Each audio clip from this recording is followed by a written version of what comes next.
Good afternoon, listener. Welcome back. I hope you sat comfortably in Adelaide, ready for game 2 of the day here on pitch 1 at the Cricket and Rugby National Field here in Tallinn, Estonia. So this is the Hippos against Tallinn United. And if I recall, Tallinn United won the toss and chose to field first. That is correct, Kev. I'm joined to this part of the session by Terry. Good afternoon, Terry. Afternoon, Kev. At least you seem to have brought some stability to the weather. As in, there's not drips of rain anymore. It's just gone cold and dark, and it will still swing a mile. I think that's a fact. Indeed. The centre of Tallinn this morning, we had lovely sunshine at Snelly Stadium. Really? Yeah. I'm pleased for you. It was beautiful. We didn't here at Tiskre. Is that his run-up or is he warming up? He's just warming up. I was going to say, that's some run-up. Yeah. So opening the batting for the Hippos is Ben Jones on strike and Dave Robson, the non-striker. And is that Chahan? Oh, that's a nice delivery to start off with.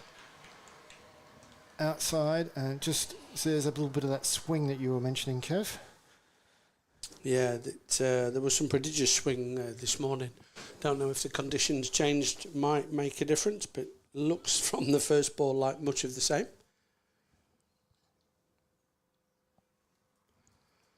Ooh, so that's pretty straight up and down, just within the wide line, one would think. As I say, as we said this morning, your camera is straight, but the commentary box is slightly at an angle, so it's not always easy to see either the LBWs or quite the line of the ball. But anyway, 2 balls down, in, bowls, big swing, and he's gone.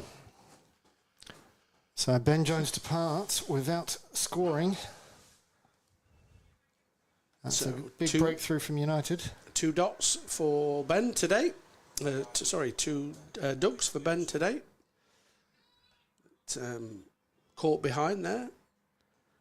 Yeah, he just didn't get his foot to the line of the ball. And, away from his body when he played that. Indeed.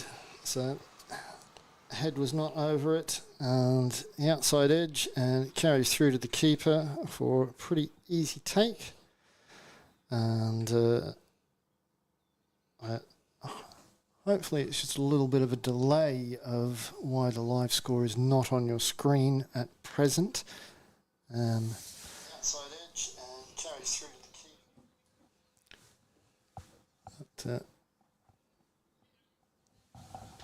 We can't I can't quite see the scores from my vantage point. I'm not sure if Kev can lean out the window. They're there, they're operating. Not sure why it's not appearing on the screen at the minute. So Marco is the new batter. Just defends the first delivery away.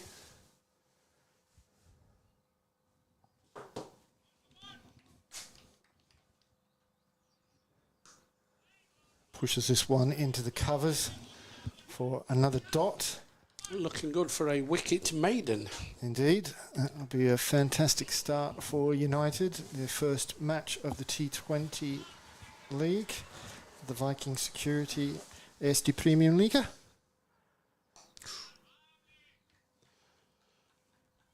And there is the dot, and there is the wicket maiden to well bowled. Start things off.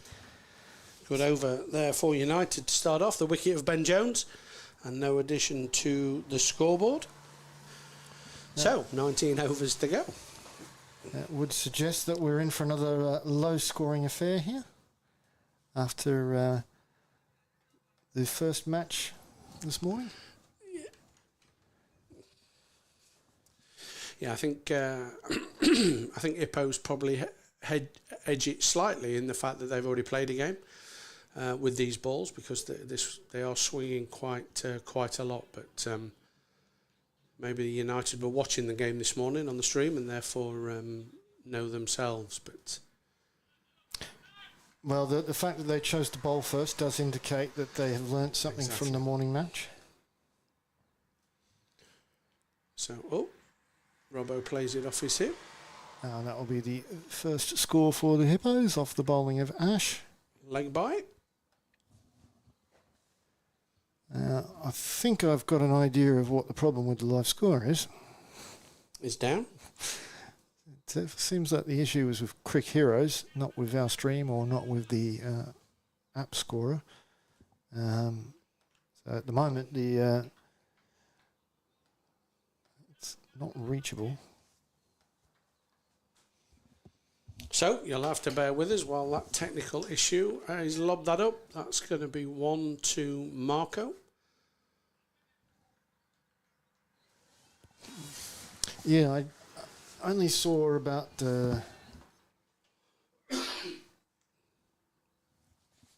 little bit of the second innings this morning. I spent most of this morning doing a coaching session with some children from an orphanage. As Ash comes in again from the Stockholm end. Dave steps away, plays at one that goes over middle stump. That wasn't really out of the textbook. No, probably wasn't the shot for that ball. And referring back to you mentioning the Stockholm end, you've got to bear in mind I'm getting old now, and I'd forgotten which end was which. But not only that, I remember Stockholm was one of the ends. What was the other end? Kiev. Chicken Kiev, that's it. So we are... Cuts this one away, that's going to go straight to the boundary for 4. The rain might hold it. No, it's gone. Yeah, it's gone for 4. Good shot from Dave Robson. Very good shot. Shows what he was trying to do with the previous delivery, but this time he gets the timing right and gets the reward.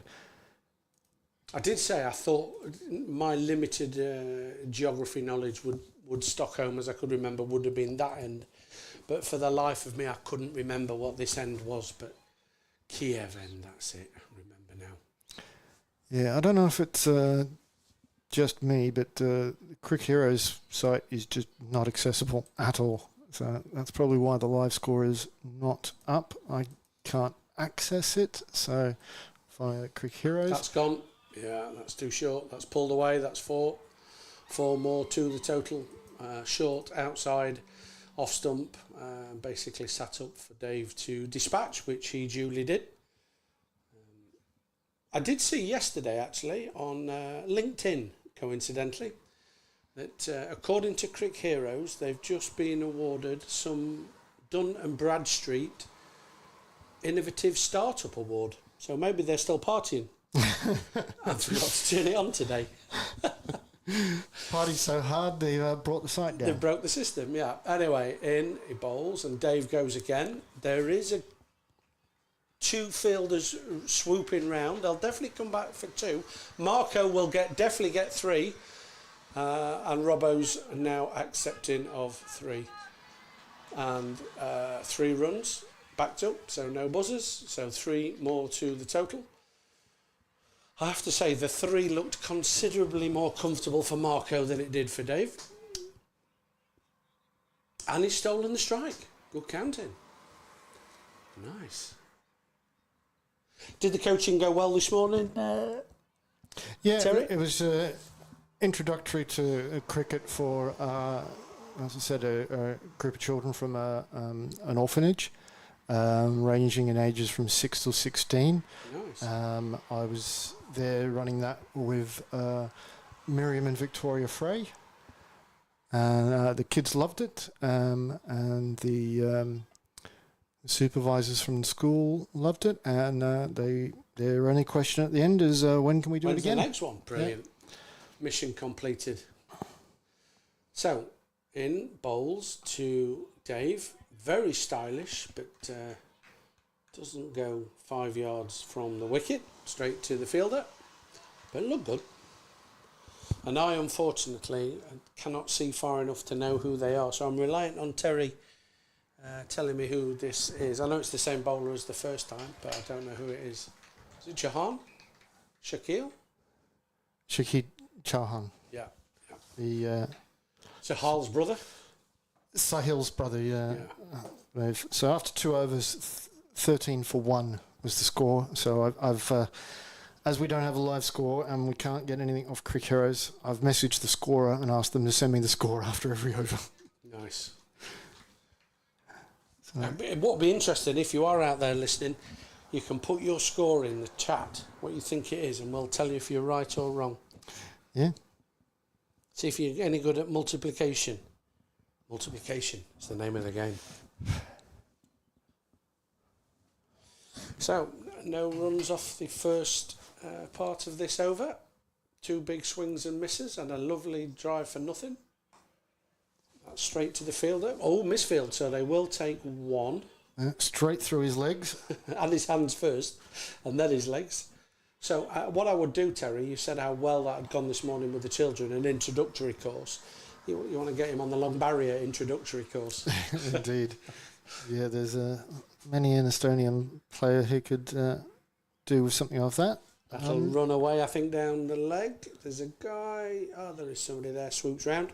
Yeah, it was well played off the hip there by Marco. Did he get bat on that? Yes, he did. He did. Yeah. 2 more to the total.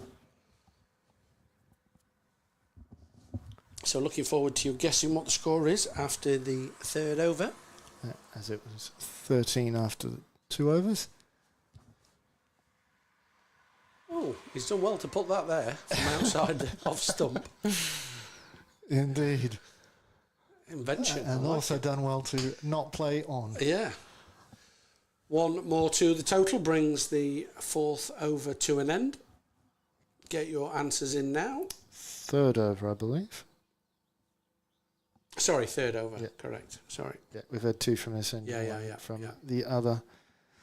So it's we don't have any predictions, so I can tell you that after 3, the Hippos are 17 for the loss of 1 wicket. Thank you very much to Mida Gooch for updating me. Good work, Mida. Good work. So I think what we saw in that last over, that the left-hand, right-hand combination was really sort of playing with the radar a little bit of the bowler. Oof. Looked a little bit of swing, but negated there by Marco. Shooting it out there to the inner field for 1. And I think that left-hand, right-hand always throws a bowler. Always. Seems to be becoming more and more now, I think, part of your strategy, the left-hand, right-hand batsman combination. The field has to change, the bowler has to change his line. Many positives. Oh, they've put a slip in for Dave. This will be interesting. Don't bowl it short then, my friend. And he does. Yeah. And that won't run. Yes, it will. Oh, yes, it will. Dave was very confident. Yeah. I just wondered, because it was quite sluggish this morning. It looked like there'd been some overnight rain. And Well, the bit of rain we've had, in the break in between the games, I thought it might have slowed it down even more. But one of Stu's sisters in the chat says that the score is actually updating live on the fixtures website for her. So potentially it's just an Estonian problem. Kate, maybe you can update us then. you keep it. There's 1 more to the total. Maybe we should go back to the old-fashioned books, the old-fashioned score books.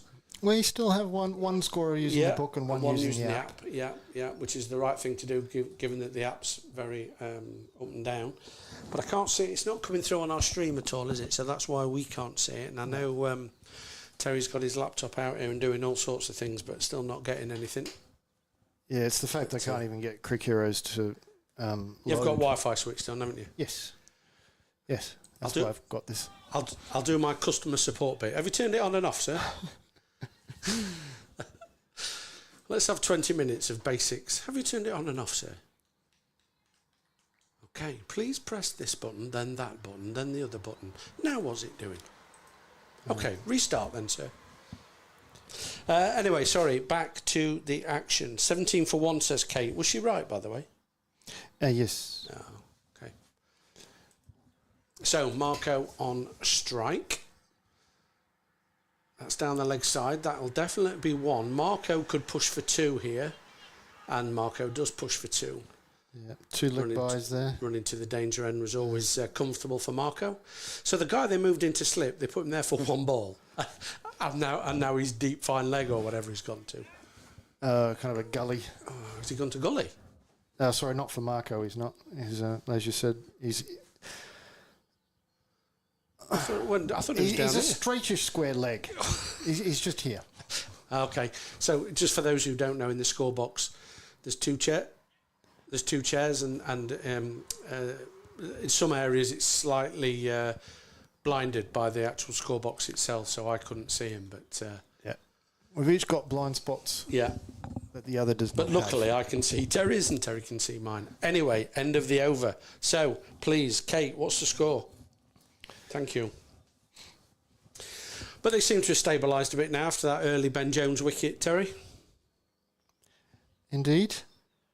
Wickets key, would you think, keeping wickets in hand? Yeah, well, I mean, if you're United, you know that if you can crack through the top 5 of the Hippos, then it might be a bit fragile the further it goes down the batting order, and you might be able to restrict them. So 28 for 1 after 4. Just as I said it, Kate typed it into the chat. Kate, I'm well impressed. Marco is on 8, Dave is on 17. That's close, but it's going down leg side, according to the umpire, Tim Cross. Sorry, I overspoke you there, Terry. Right. Dave is on... Dave's 17 off 11, and Marco is 8 from 10. So we can clearly see who is the aggressor and who is the anchor role in this partnership. That's a lovely shot. So straight. Will it go? No, the guy's round, fielders, picks it up. Wow. Robbo was looking for 2 there. Dave was looking for 2 there. And Marco sent him back. Probably the safest bit, because Dave would have been running to the danger end. So, absolutely right to send him back. Probably the right decision. I don't think... the Titanic turns easier than Dave. So I don't think he could see that the fielder had it. There were so many bodies between him. That's a nice shot. It's 1 straight to the fielder, shy at the stumps. Not quite sure which stumps he was aiming for, and therefore there's buzzers, 1 more to be added.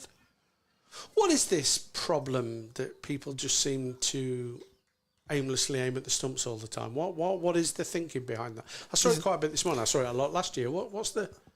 Your problem of not being able to understand it, as Dave picks up another boundary. That's going to come rickling past my left-hand side for 4 more to Dave Robson.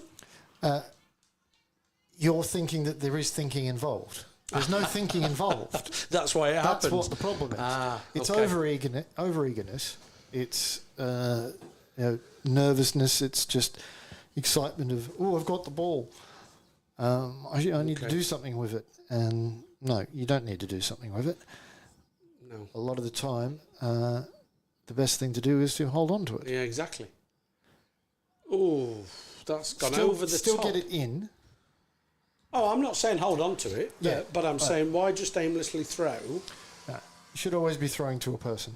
That's because the previous one just went in the middle of the wicket. I don't see what the benefit at all. They'd got the one. There was nothing to be done. Anyway, it is what it is, but maybe the answer is they don't think. No. Well, my coaching advice is to always throw it to a person, unless your name is Lima Dalbina, in which case... She's just direct hit merchant. Yeah. In which case, just throw it at the just stumps. Just throw it Lima. She hits all the time. Exactly. Don't need to have a wicketkeeper or a bowler at your stumps when Lima's involved. Anyway, the end of the over. And it's 32. I'm trying to work it out before Kate sends me the score. 32. There was one there. 33. 35. 35? 36. Oh, so close. Missed one. 36 for 1 after 5. Marco on 9. Dave on 23.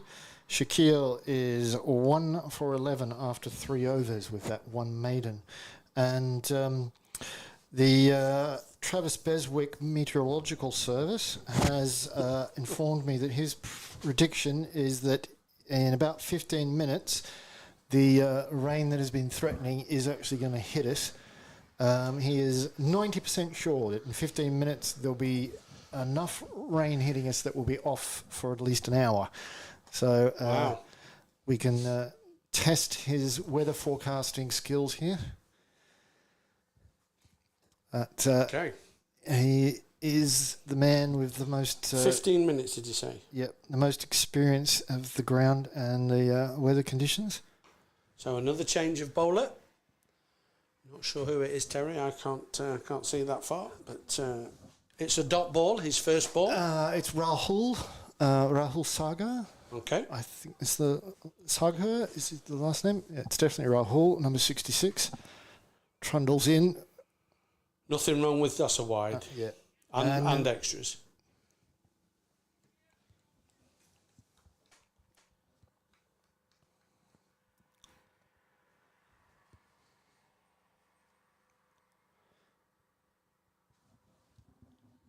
So not good cricket all round there, a wide, and then obviously the extras as well. So Kate says, and it seems like a good 30-second delay between live and the stream. Yeah, there is a Yeah, delay. there is a delay. That is always done. Is that so you can mute me if I say something stupid? Which is very possible, by the way, in case you haven't noticed already. Anyway, back to the cricket. Last over of the power play, 6 overs. Marco pulls that. Should just be the one. Oh, there's lots of not tidy fielding at the moment in time. Number 44 was just about to warm up and somebody told him to move. Mm-hmm. The bowler is now coming around the wicket to the left-hander Robson. I'm not sure. Oh, I think that's a no ball. I'm not sure I get this theory either of the round the wicket, over the wicket business. What benefit has this right-handed bowler got of coming round the wicket?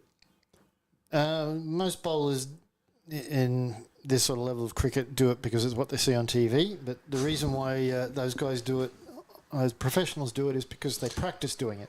Okay, yes. Like when they're in the nets and they're bowling to a left-hander, they come around the wicket. So it's natural and normal for them. If you've never done it, which after these first two balls, I don't think he's ever done it before. That's gone for 4. That'll be a no ball. Is that his...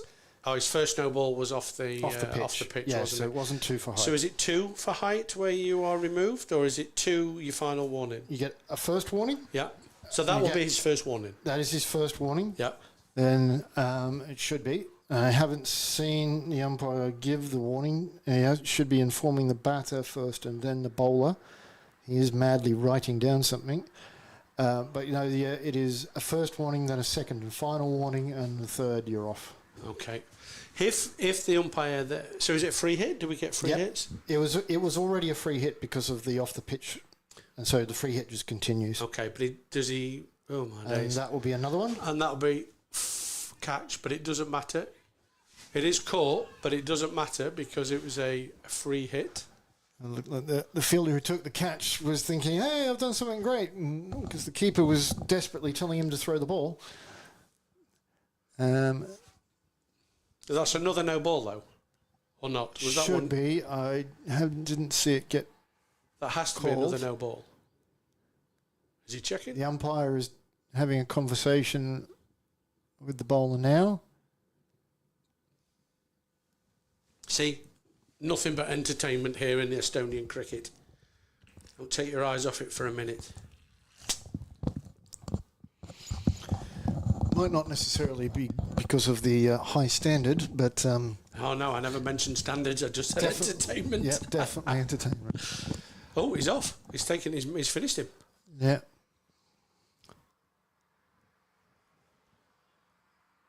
So, that's him done for the match. Cannot now bowl for the rest of the game. It would appear so, but... I mean, we're not... From our vantage point, not certain of what's actually occurred. So you can't voluntarily say, well, I'm not going to complete the over. So if the umpire has said, okay, that's enough, you are now off, That's him. If the umpire's done that, that's off for the game. Yep. Can't come back on in a few overs' time. Correct. Okay. So it would appear he's informed the scorers of what has occurred, and trying to make out who the new bowler is. I know, but it's going to get the same treatment. Marco pulls it. It will go all the way to the boundary for 4. So 4 more to the total. And I have to be perfectly honest now, Terry. I have lost track of what the score is. So I am either reliant on Mida sending the score to your phone, or our delightful Kate Hook sending me an update.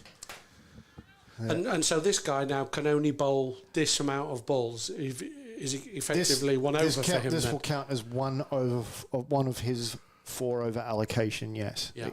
For both of the bowlers who have bowled this That's over, effectively it counts as one for each of them. Yeah.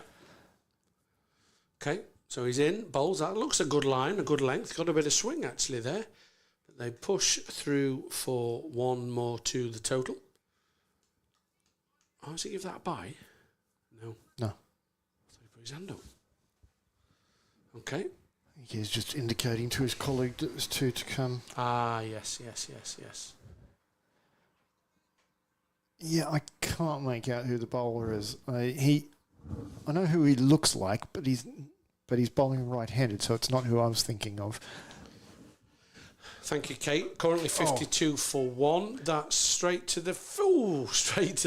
I thought it was going to bounce over him there, but straight to the fielder out there in the deep. Returns it, and 1 more run to Dave Robson. 1 more to the total. And on the theme of ones, I think there's 1 ball left to come. Mm-hmm.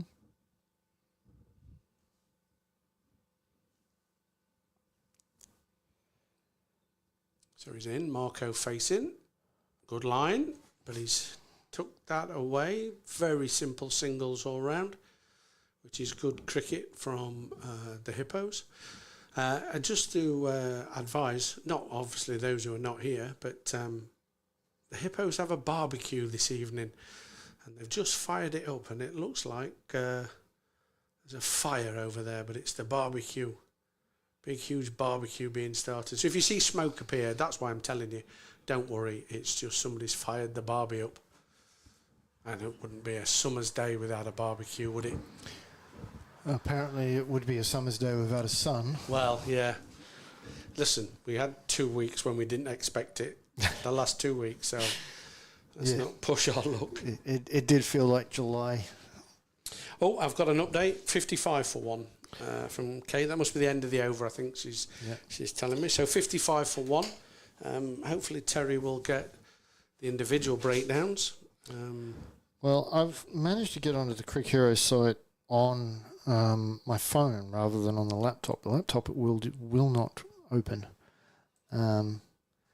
As Meter just sends through Marco's 16 off 18. Dave is 29 off 19 deliveries. And it was Raj who completed that second over after Rahul was taken off after 2 balls. And so for his 2 balls, Rahul went for 12. And for his 4, Raj went for 7.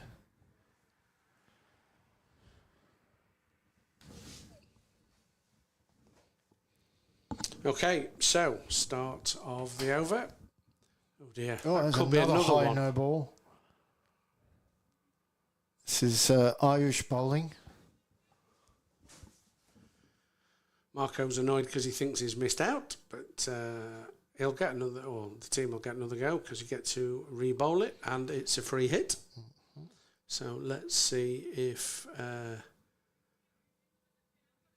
Dave can dispatch the free hit. So they've got 1, 2, 3, pushing men out on the boundary, and they can They can change the field because it's a change of batsman. So for a free hit, what's Dave going to do with it? He's connected.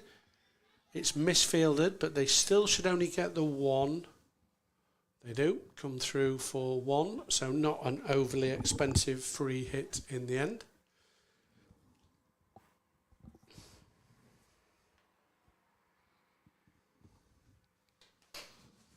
So Ayush now is coming up to the stumps. Bowls, and Marco knocks that. Marco's pushing for 2, but realises that's not going to happen because Dave would be running to the danger end. So 1 more to the total.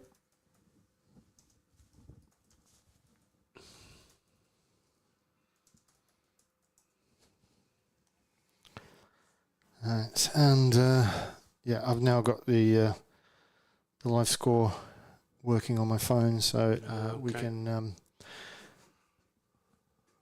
So can we dispense now of Kate Hook's services? If that's the case, then just send your invoice, Kate, to terry@estoniancricket.com, www.//.co.uk, and it'll receive it in the invoice pile. Thank you, though, for your help. So, Ayush in. I most certainly won't be getting anything sent to that. No, that was the whole point. I know. Dave goes for a launch, but they've now got 3 guys out on the boundary here. As you say, the power play is over, so fielding restrictions are relaxed, which allows you to put more men out. And so just 1 more to the total.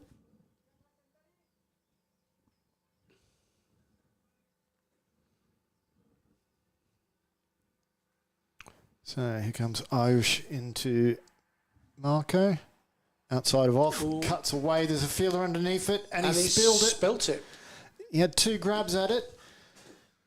It looked like it should have been a really easy catch, and then suddenly he's kind of gone for a bit of a slide. There is some drizzle at the moment.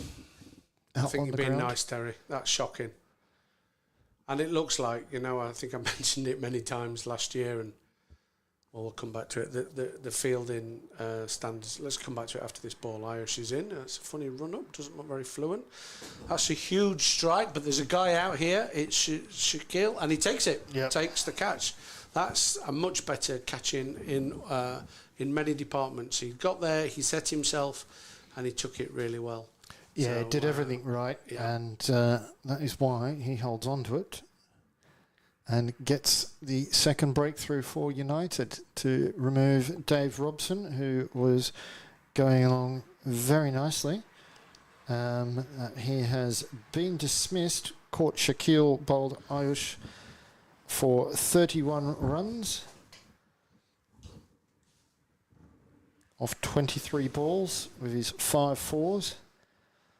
So a good knock from him. So the and it'll be Stefan Gooch is the next batter.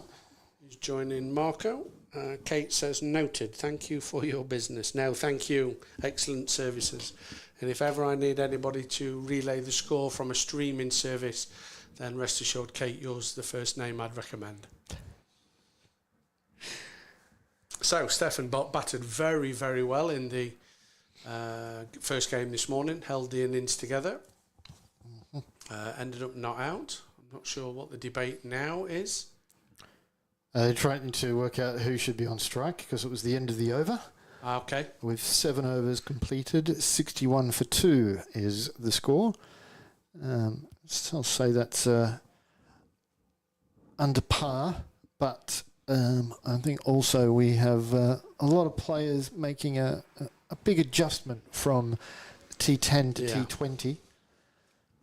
When you play so much T10 cricket right at the start of the season. Looks like, is that Yash coming on to bowl?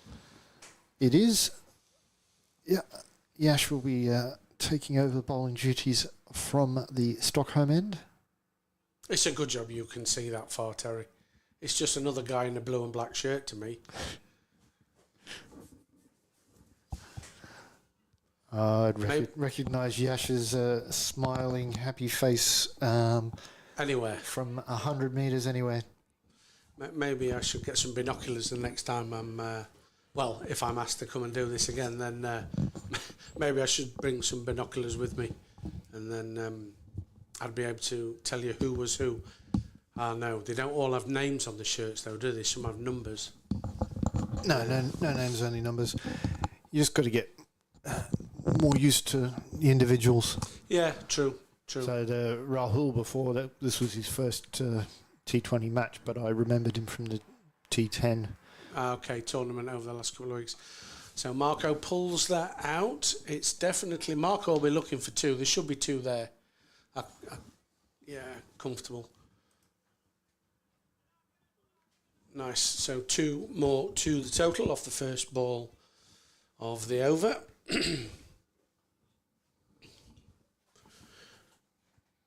Takes Marco on to 21. Oh, that's a wide. Yes, just forcing that one onto the offside.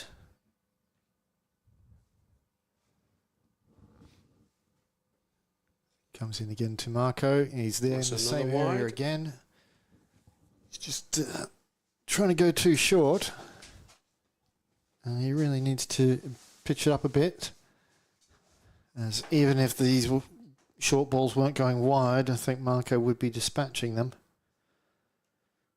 See if Yash can do better this time. Yeah, it's a much better line, but it's well played by Marco. Fielder comes out, stops it with the foot just inside the rope, and they'll get back for 2. It's a well-timed shot.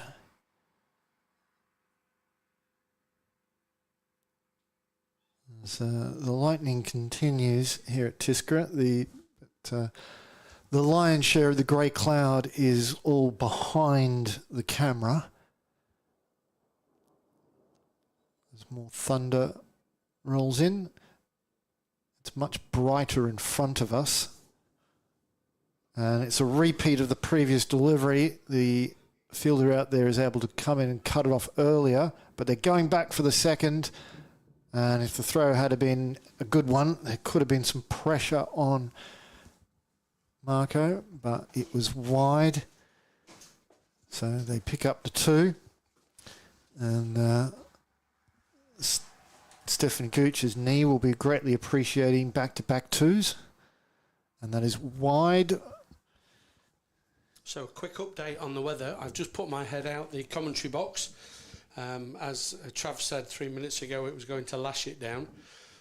There was the biggest rumble of thunder, the biggest lightning in the distance, and it's gone very dark. So although his timings were slightly wrong, he's probably right that it's going to absolutely empty the sky. I think it wasn't 3 minutes ago. It was much more like 10 minutes ago. No, he said 15 minutes at 35. No, he said 15 minutes at 32. Oh. I was 3 minutes out. Please forgive me. So not only I knew it wasn't 3 minutes ago. No, 3 minutes ago was the 50. Oh, yeah, that's right. Oh, gotcha. Sorry. Yeah. I'll shut up 50, there for a bit now. 3 minutes for the 15 minutes was up. Yeah. Please keep up in my world, Terry. Sorry. It's very simple. So it's pushed for one more. Don't worry. If I can overthink something, I will.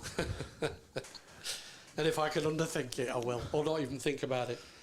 I mean, you can't tell on the stream, again, as I keep saying, but as we look out the commentary box forward towards the wicket, as you can see, there is some blue sky and a few clouds. The black, thundery rain and clouds seem to be behind us. And if we can touch wood, they skirt round us, then the future looks really bright to our right. And the which means nothing to you. About a kilometre behind us is a forest, and the storm is then behind that forest. So it's actually quite some distance away, and that's where it comes from. The sea, which is to the left of on your screen, and normally the storms just go behind that forest, and we just get the outskirts of it. The edge. We get this drizzle and things. So while it is looking and sounding ominous behind us, we're probably going to be okay. Yeah, I think ultimately that's what I was going to say. If I look around, once that's gone, there is nothing which coming from the right. So 74 for 2 off 8 overs. Marco going well, 28 off 26. Stefan 1 off 1. So a good platform being built here. Yeah, quite an expensive over from Yash there to start off. 13 coming from it.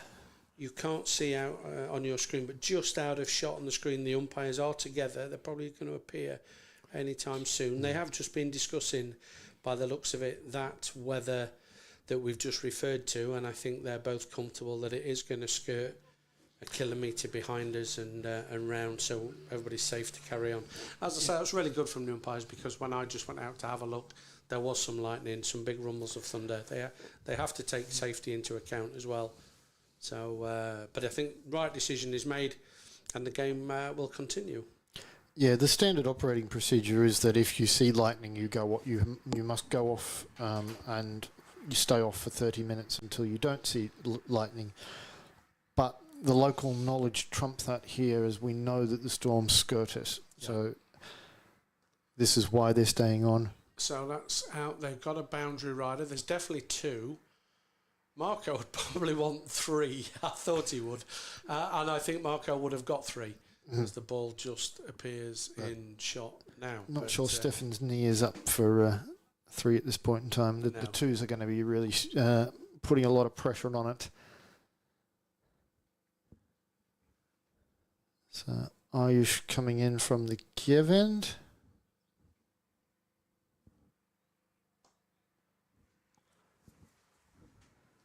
There's that one through the leg side. The boundary fielder has to come in, and that's another two.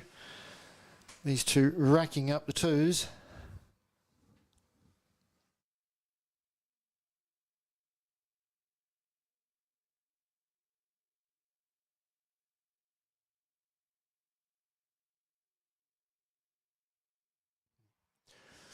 Okay, so Ayush to continue up to the stumps. Short. Steph has pulled that. And that's a boundary. And that's gone for 4 more runs to the total. Picked out the gap well there. There is a man deep square, but he's a bit straight. Yeah. Steph put it behind him. He had no chance of getting to it. And the fielder on a wideish 45, who's only just inside the ring, also could only watch it fly past him to the boundary rope. Ayush coming in again. Full, driven into the offside. No run. I think Stefan will appreciate the fact that he hasn't had to run two for 2 balls in a row. A little bit of a breather. If that doesn't go, now that's straight to the man. Oh my days. Not got down at all, and has gone right between his legs. His hands were still above his knees, and the ball has passed through his legs at ankle height. Just no attempt to get body behind the ball, as if he was frightened of a little round piece of leather. Not good enough. You've got to support your bowlers far better than that. Tucked off the hip. Marco's pushing. Don't think Steph's interested in 2 for that one. But there wasn't 2 on that occasion. So and Steph pinches the strike, last ball of the over. So takes the score on to 86 for 2. Marco's 28. Steph has moved on to 13 off 7. Yeah, 18 coming. Sorry, not 18. Ayush is now 18 for 1 from his 2 overs. The umpires are getting together again. Is it drinks time? It is. Yep. So drinks break after 9 overs. So as I learnt this morning, umpire cross does it on time rather than 10 overs or halfway. It's done on, I think both, but that's probably how it's done. But it's how it's done in timed matches, not how it's done in limited overs matches. Well, it's how Tim does it, because he did it the very same thing this morning. Oh, I know. He does it all the time. But yeah, a couple of minutes break while they have a drink, and I'll be back very soon.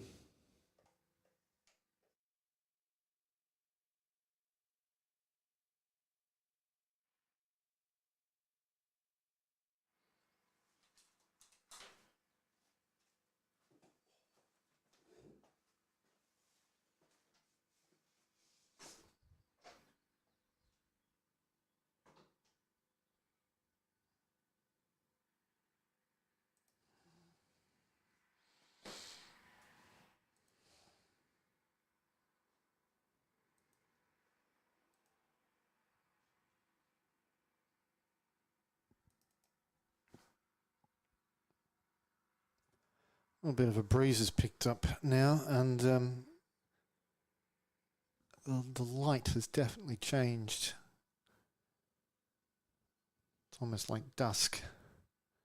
Got half the sky bright and half the sky dark, kind of competing with each other.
So, just about ready to resume play after the drinks break.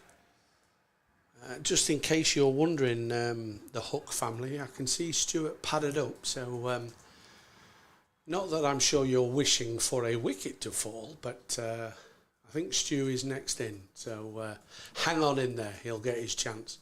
Oh, unless these two go on and do a remarkable partnership, but I think there's every chance with 11 overs. So in, bowls, played outside by Stefan. There's definitely two here. Will it run all the way to the boundary?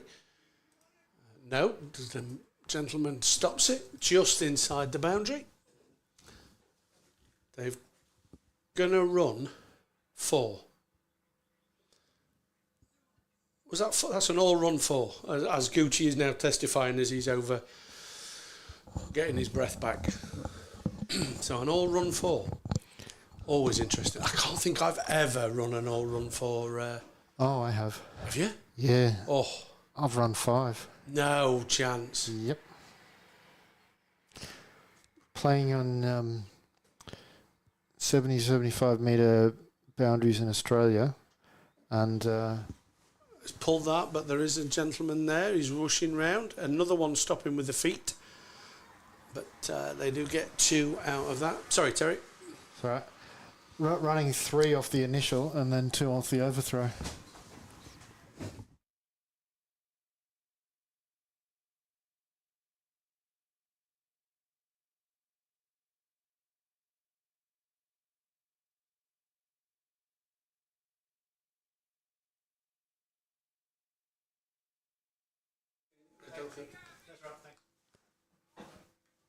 That one is pulled away for 4. So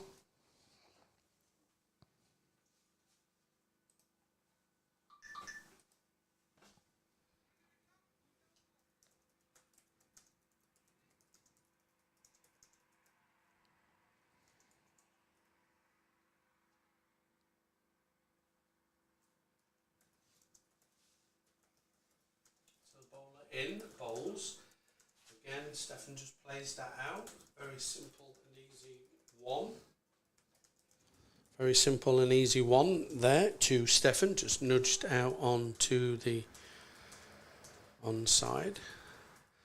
Well, I don't know if you can see on the stream, but the rain is falling a little bit heavier, which is bizarre because the sky is as clear as it's been above all morning and daytime, and now we've got a little bit of heavier rain. But don't worry, it is just passing. It is the edge of the storm.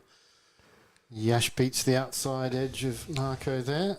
Some far better ball. Keep it up, mate. It's rare. Well, just over a week ago, we had rain here when there was blue sky and absolute sunshine. And the biggest raindrops I've ever experienced. They were massive, and there were huge gaps between them. Like, you could actually dodge them. Dodge them between. If you were Keanu Reeves in The Matrix. Is that a film? Yes. Oh, it's no good to me. I've never seen it. I don't watch films. You and Coxie. Oh, they're going. The umpire's called it. Yep. So please bear with, viewer, because, as I say, I can't stress enough just how blue sky it is to our right. But this looks like it's been a heavy shower on the edge of that storm. Let's see what transpires. But please don't go too far away. We will be back. It's certainly going to put a damper on your barbecue. Well, let's have it now. The rain is my view, while the barbecue is only being fired up. That starts at 6 o'clock, so that's 2 hours away. So we should be okay, as long as the evening is nice for a bit of fun in the sun. I didn't put on the invite was pain in the rain. Yeah. But, so the Travis Beswick Meteorological Service was about 15-20 minutes out. Let's see if he's accurate on the amount of time we'll be off for. So we've gone off at 16:07, would you say? Yeah. 16:06 if we want to get...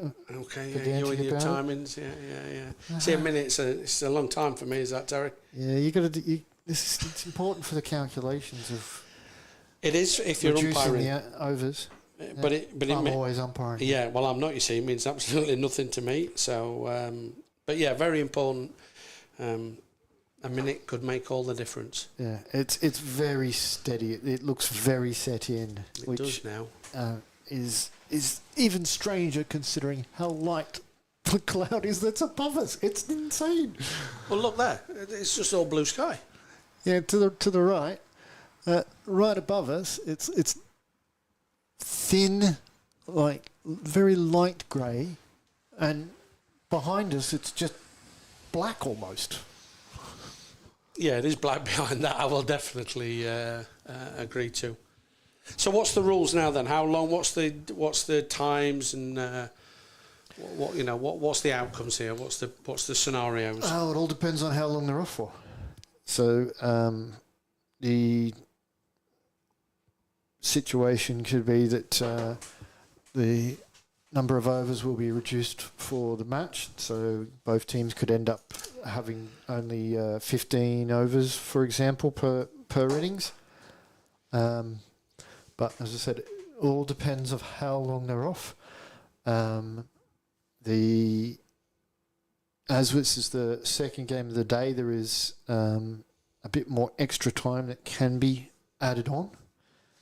They can go a bit later than the scheduled finish time. So there's that. The umpires have got that up their sleeve to add into their calculations. So there could be a scenario where there are no overs lost. Yeah, that's which would be the preferred choice, wouldn't it? Not to lose any overs. But look, again, now it's virtually... It came quite steady and now it's eased off again. It's bizarre to try and explain to the viewer the weather, because it's an anomaly, really. We just had some more thunder. Yeah, but it really... once they've been off for more than half an hour, that's when we're going to start seeing overs lost. Reductions. Okay, cool. Well, being as we went off at 16:06, we've got till 16:36 before we have to worry about that. Approximately. As I said, the umpires have to... they've got a few things that they can utilise. They can reduce the break between innings. They can add 30 minutes to the time at the end. And it's just gotten heavier. It's just gotten a lot heavier. Yeah. this is heavier than when they went off. Yeah, it is. So that's this is the gonna keep 'em downpour off. I think that Trav might have been referring to. However, it's not affected the rugby game over on the pitch, on the rugby pitch. Oh, it's rugby. Yeah, exactly. Used to love playing rugby in the rain. Go home, take all my dirty washing, tick it out. Mum, can you wash this, please? Now, as a parent myself, it's like, you can wash that yourself. Glad your kids are playing cricket, not rugby. Yeah, not rugby, yeah. And not in whites. I used to, obviously, in my day, which was a long time ago, I think it was because it was black and white TV, but we used to have whites. Oh. And I used to skid around and dive around, grass stains all over. Mum, I need them for Wednesday. Yeah, I would always manage in the first or second game of the season to get a real ingrained grass That was stain there all season. on one leg that remained the whole season. Yeah. And every week you rock up. Oh, what? Have you not washed your clothes? Have you not washed them? Yeah, they have been washed. It just won't come out. It's like, look, the stain that was here and here and here, that's gone. But this one's staying. It's not going. There is nothing going to get out. We've definitely all been there. I've had them before. And it didn't take me long to realise when I used to say to Mum and Dad, oh, by the way, I need a new pair of whites because this stain doesn't come out. Not this early in the season, son. You'll have to make them last. But and it's died off again, the rain. But yeah, I suppose with the coloured clothing, which is more predominant these days, it's easier to hide that grass stain. But oh, indeed, yeah. The club I played for in Prague, we played in black. You could go 3 or 4 weeks without having to wash your clothes there. Then Yeah, you didn't have quite the issue.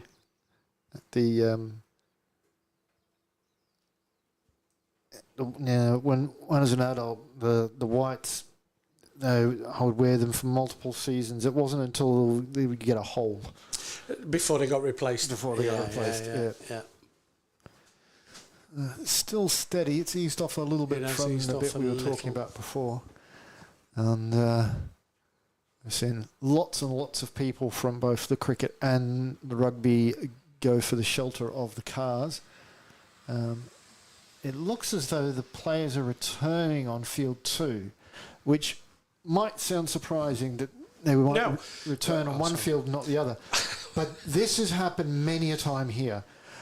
I've been here on field 1 where we have not been able to play, and then you walked over to field 2 and there's not a drop of rain at all. Well, just for those who are unaware, we talk about field 1 and field 2. It's actually pitch 1 and pitch 2, so it's not 2 separate fields. It's one humongous field, and at one end we have pitch 1, in the middle there's the rugby, and then at the other end there's pitch 2. So, but that just clarifies what I was saying, that just to my right, not very far, is clear blue sky. Yeah. So pitch 2, I can imagine, have got no rain whatsoever. Yeah. And then 50, 70 metres this way, we've got the rain. It looks like it's stopped again now. But that's, that just clarifies what I was saying about to the right of this pitch we're on. Then there's nothing but blue sky and a few white. I think it's actually clouds. Stopped now. Yeah. I was about to say, I'm pretty sure that halfway across the rugby field, it's not raining. Like, that's usually sort of approximately where the demarcation point is. Yeah. So if you're on the left wing, you're dry. If you're on the right wing, you're soaking wet, basically. Yeah. But yeah, so this game will continue sometime very soon.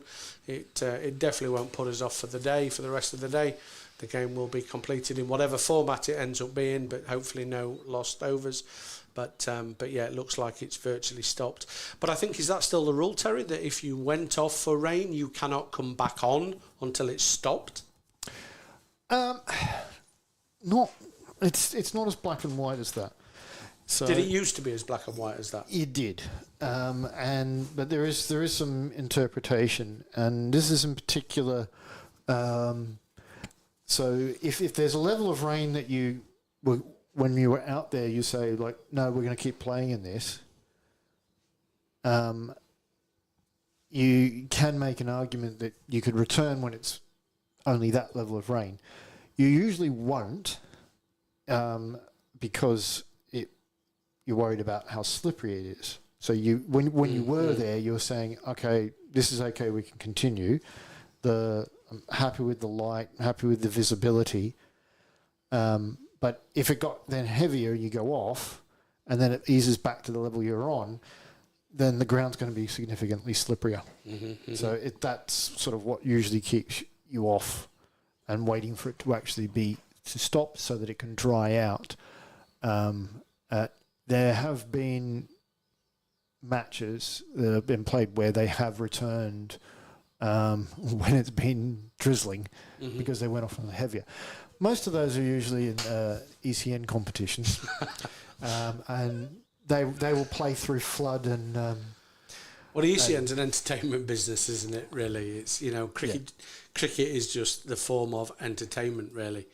But talking of that ECN, the last 2 weeks here, I think for anybody who's watched that ECN. First of all, ECN or ECS, I think it is Estonia, with the clubs in it, and then the ISW and men's, so women's and men's, has been nothing but a great success from the outside looking in, Terry. I don't know the internal makings of it, but from the outside watching it, we had perfect weather, 25 to 30 degrees for a fortnight. Well, perfect. It was a bit much at the end. But bloody hot. It was, but we can't moan about it being hot. And I referred to a conversation with the said Hook family who were on earlier. We get minus 30 for 5-6 months. Not so much here in Tallinn, you're privileged, but where I live out in the sticks, I live actually, just for anybody who's interested, the part of Estonia I live, which is a couple of hours away from Tallinn, has the coldest recorded temperature here in Estonia of minus 43. Oh, right. Yeah, so we seem to get... You picked that out well. Well, I've got plenty of padding. I'm like a walrus, so it doesn't really affect me so much. But as I was saying, quite easily minus 30 and continuous snow, not snowing every day, but snow on the ground of 4, 5, 6 feet for 5 months. When it does become warm, I'm really loath to start saying, "Oh, it's too hot," because for 5 months I've just been complaining it's too cold. Typical Englishman, I think, who's never happy really, I suppose. Either too hot, too cold, too wet, too dry.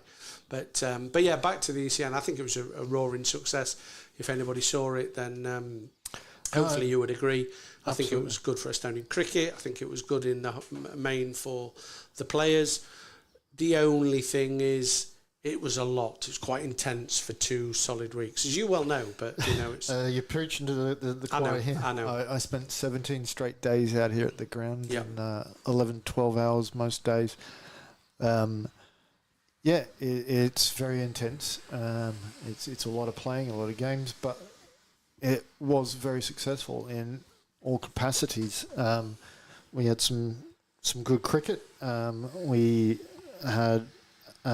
ECN were very, very happy with it. We had record viewership numbers. So there's 2 ways that people watch the ECS and the ECIs. That's on ECN's YouTube channel and on Dream 11 in India. Now, we don't get the actual figures for Dream 11, but it's usually 1.2 to 1.8 million a day. But we do know the YouTube numbers, and we know that we had over 1 million people watch the series. The daily numbers were massive compared to previous ECSs. The average viewership we had was 3 times the amount of the average viewership of the ECS in Italy, the one in France, the one in Portugal, and the one in Cyprus. We had... our biggest day on YouTube was 107,000 unique viewers. Wow. And our smallest was 54. Other series... 54,000? Yeah. Yeah. Other series, their highest is like 49. So very happy with that. People seem to like it and stuck with it. And I think part of that is because of the ground. Our ground looks a lot better on camera than a lot of the other grounds around Europe. Some of them are essentially just dust bowls. And this is just because of a lack of funding. It costs a lot to maintain a cricket field. Unlike most places, we've got a full-time groundsman who works under Travis, who manages the facility. And we also we had records with the numbers of runs. We had 15 centuries, which is just unheard of at all, and a lot of very big centuries. Arslan leading the way with his 183, but Stefan also with his 150. These aren't just 101, 102. We had quite a few 120s. So there was very good entertainment, as we now see the umpires coming out into the middle. Yeah, so I was just about to say, you'll see them on screen very shortly, as if by magic, there they are. So play will resume in a couple of minutes. So just very quickly then, Terry, given that it was such a success, any plans in the future to host such a thing again? Maybe a different time of the year or a different format? Or what about the evening? Because we've got very long, balmy summer evenings here. You know, what's the plan going forward for that sort of thing? Well, actually, the original plan for this year was to have an evening series in July, where there would be just 2 matches per day. And ECN asked us to do the series that we did in May because they had someone else had to cancel.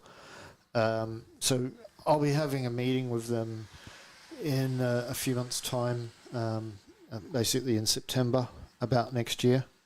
We'll be discussing what we can do next year, and that will also be based on what the clubs want to do. The clubs have to want to play it for it to be successful or beneficial, for us to be able to do it. Yeah. The players are the core of it, at the most of the teams absolutely loved it. They enjoyed it no matter what level of success they had in competition. All of the clubs got prize money, and so it's very different from the team who finishes 10th to the team who finishes first. But they did get some prize money for their efforts. And that's not normally the case, is it? Or is that... No. So it's helping grow, isn't it, each club by giving them some funding back, which they will hopefully spend on things relevant to cricket and improving their club in some way, shape or form. Just to update the viewer, the umpires came out, they've had a look, and I think they're now informing both teams of the way forward, which soon as we get notification of, we'll let you know. I don't know. I said the rain at one time was quite heavy, so I don't know if they're just giving it a little time to dry on the artificial, but the umpires have gone back to each team to relay the latest. So back to it then. The clubs benefit from it, the players benefit from it. The EKL gave prize money, so that should help grow individual clubs. Any negatives? Because they're all just huge positives. No, not really. I mean, there's a few injured players. It doesn't look like we're going to be restarting very shortly, as the United players have gone back into the container, but that might be just to bring out their kit bags because they put them in there. We've got both umpires on the field, and Delita does have the match ball in his hand. He's throwing it up and down for himself. It's a big toll on the bodies, these are all amateurs. And we've had a couple of players from the men's national team have to pull out from the trip to Cyprus, which is ridiculously soon. Actually, both the men's and women's teams fly out in 12 days' time. They do. And I've got so much I have to do before we fly to Cyprus. And what are you doing, Terry? I've only got 12 hours to do it. I'm on my afternoon off, Kev. That's what I'm doing sat here. Clearly. So, of course, I'm sat here commentating on cricket instead of... Yeah, what more could you want, though, on your afternoon off? It's perfect. Well, I think we are starting, by the way. The umpires are out and staying out now, so it looks like play will resume very soon. Sorry. Yeah, No, you're right. Yeah, and as I said, the United players all got their kit bags out of the container and they're walking onto the field. So we're just awaiting a couple of batters who I'm sure have been keeping dry in the container on the other side. They've been in the indoor cricket school loosening up, ready, as I understand. Oh, no, sorry, it's a container. Sorry, Yeah. the indoor cricket school. One day, maybe. One day. But yeah, so just to finish off that then, because it looks like play will resume in a couple of minutes' time. Very successful, really well done to everybody involved. The only problem, I suppose, with making it every year is it probably does lose some of its impact. So, but look, all you can do on the back of that is do what's needed next year if possible, and continue with something else successful. Yeah, well, the thing is, players, the only way you really improve as a player is by playing more. We get a little wave from umpire Tim Cross. And by playing, while on the one hand, yeah, you get more injuries by playing so much in such a short amount of time, it also just improves the fundamentals. And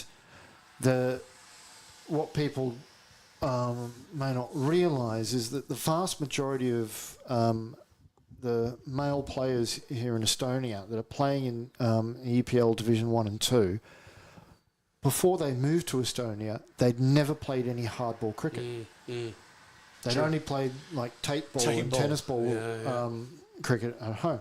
Now, people like Stefan and Stu and Dave and Ben Jones, they played club cricket. And Shaquille for United here, he played competitive hardball cricket before. But they're the exceptions. Yeah.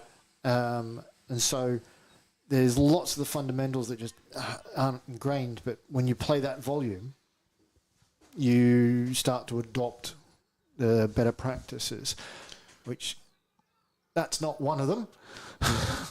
What was that all about? Stefan's trying to take guard. He's looking down at his bat, and the bowler has bowled the ball straight into him. I think the umpire didn't say anything. I think he thought he was just warming up. Mate. Yes, the umpire is laughing. He cannot get over it. He's not sure what he's seen, but and after all that, he's coming round now. Yeah.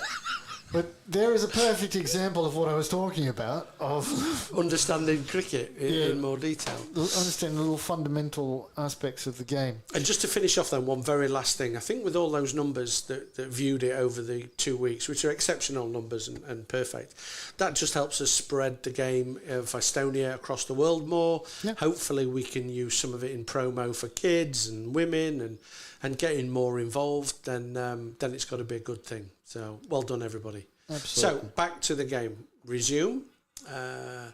So Steph straight on it with a 1. They're going to push very comfortably and come back for 2. Marco's even thinking of 3, but Steph isn't looking at him, so that's not going to happen. So just to remind, Bassett Wani, and the Hippos have moved on to the 100. 100 for 2 at the halfway point, 10.1 overs to be precise. Stefan on 26 and Marco on 28. And I think our viewers might be about to get the live score. Hey! It's up over there, and now they've got it on the screen as it tells them that its partnership is 39. Oh dear, that's going to be 2 at least. Marco would definitely push for 3, but the fielder returns it. So 2 more to the score. So you can save your battery now on your phone, probably, Terry. I might keep it up just because it'll give me a little bit more info than necessarily. And maybe it'll go down again.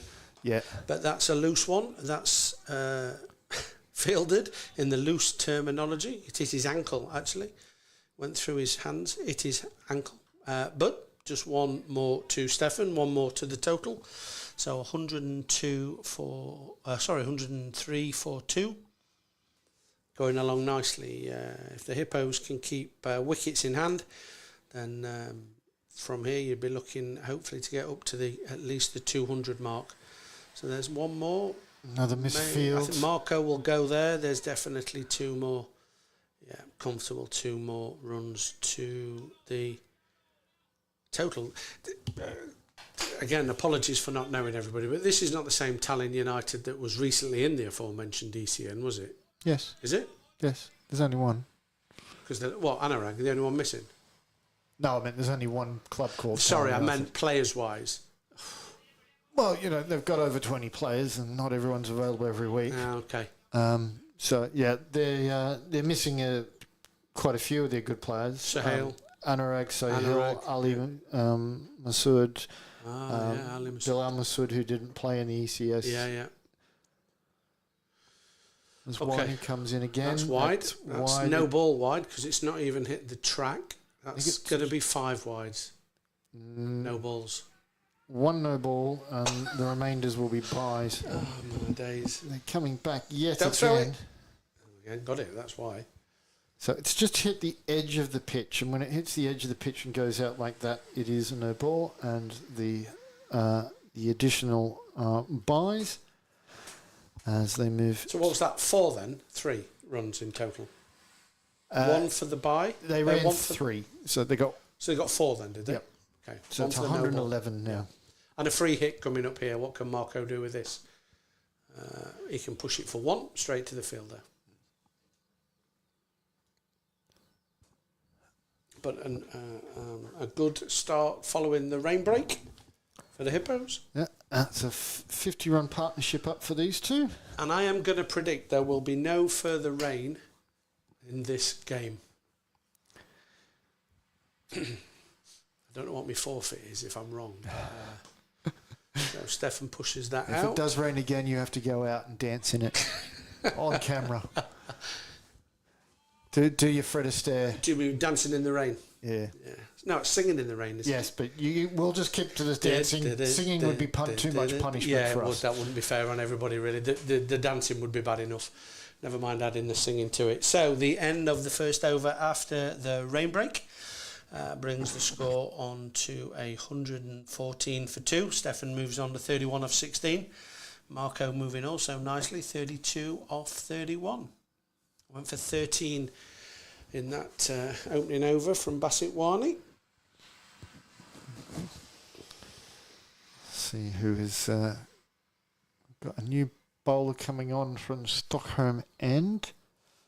It's Mahir Ahmed.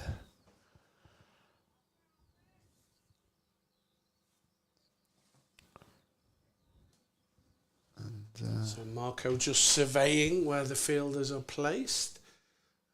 Very good. Not the biggest hitter, Marco. Can hit a clean ball, but not necessarily a power hitter, but very good at nudging and nurdling and pushing and running. And a very good wicketkeeper. So does a good job in this Hippos team. And it was good to see him and his good lady in the ladies.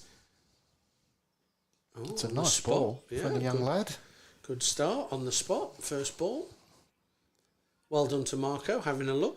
It's a new player, I think. I've not seen this guy before. Doesn't look very old. It's good. It's what we need to see. Yeah, I think this is his debut outdoors. He has played indoor. So another one who watches cricket on TV because he's now going round the wicket. And he's got dispatched for 4. What? Please, somebody, have a word. There is no need for you to come round the wicket just because it's a left-hander. Your line, your length on the first ball was perfect. For some reason, you've changed it, and that's far too wide outside off stump. Yeah, he did.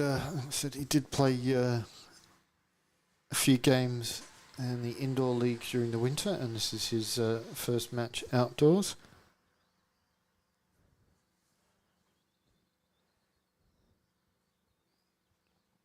So in, up to the stumps for his third ball. Ooh, nice. That's good just shape. been called wide. Stefan will be a little annoyed with himself there, I think. Playing at that one, it did a little bit, little tiny swing away. Yeah, I thought it was a good ball, but the umpire has adjudged it wide. That's wide. That one is definitely wide. I would go back to bowling normal. Yeah. Your first ball bowling over the wicket was spot on. You've now moved to round the wicket and everyone's been rank. So I suggest you would go back. Anyway, it's a learning curve for the lad, but somebody senior maybe just having a chat with him. But it's up there, that one. That's not it's not a bad one. They're going to go for one. Definitely two. Marco is pretty safe. They'll be backing up. Yeah. So just two more to the total. Yeah, that was a good ball, nice and full. Mm-hmm.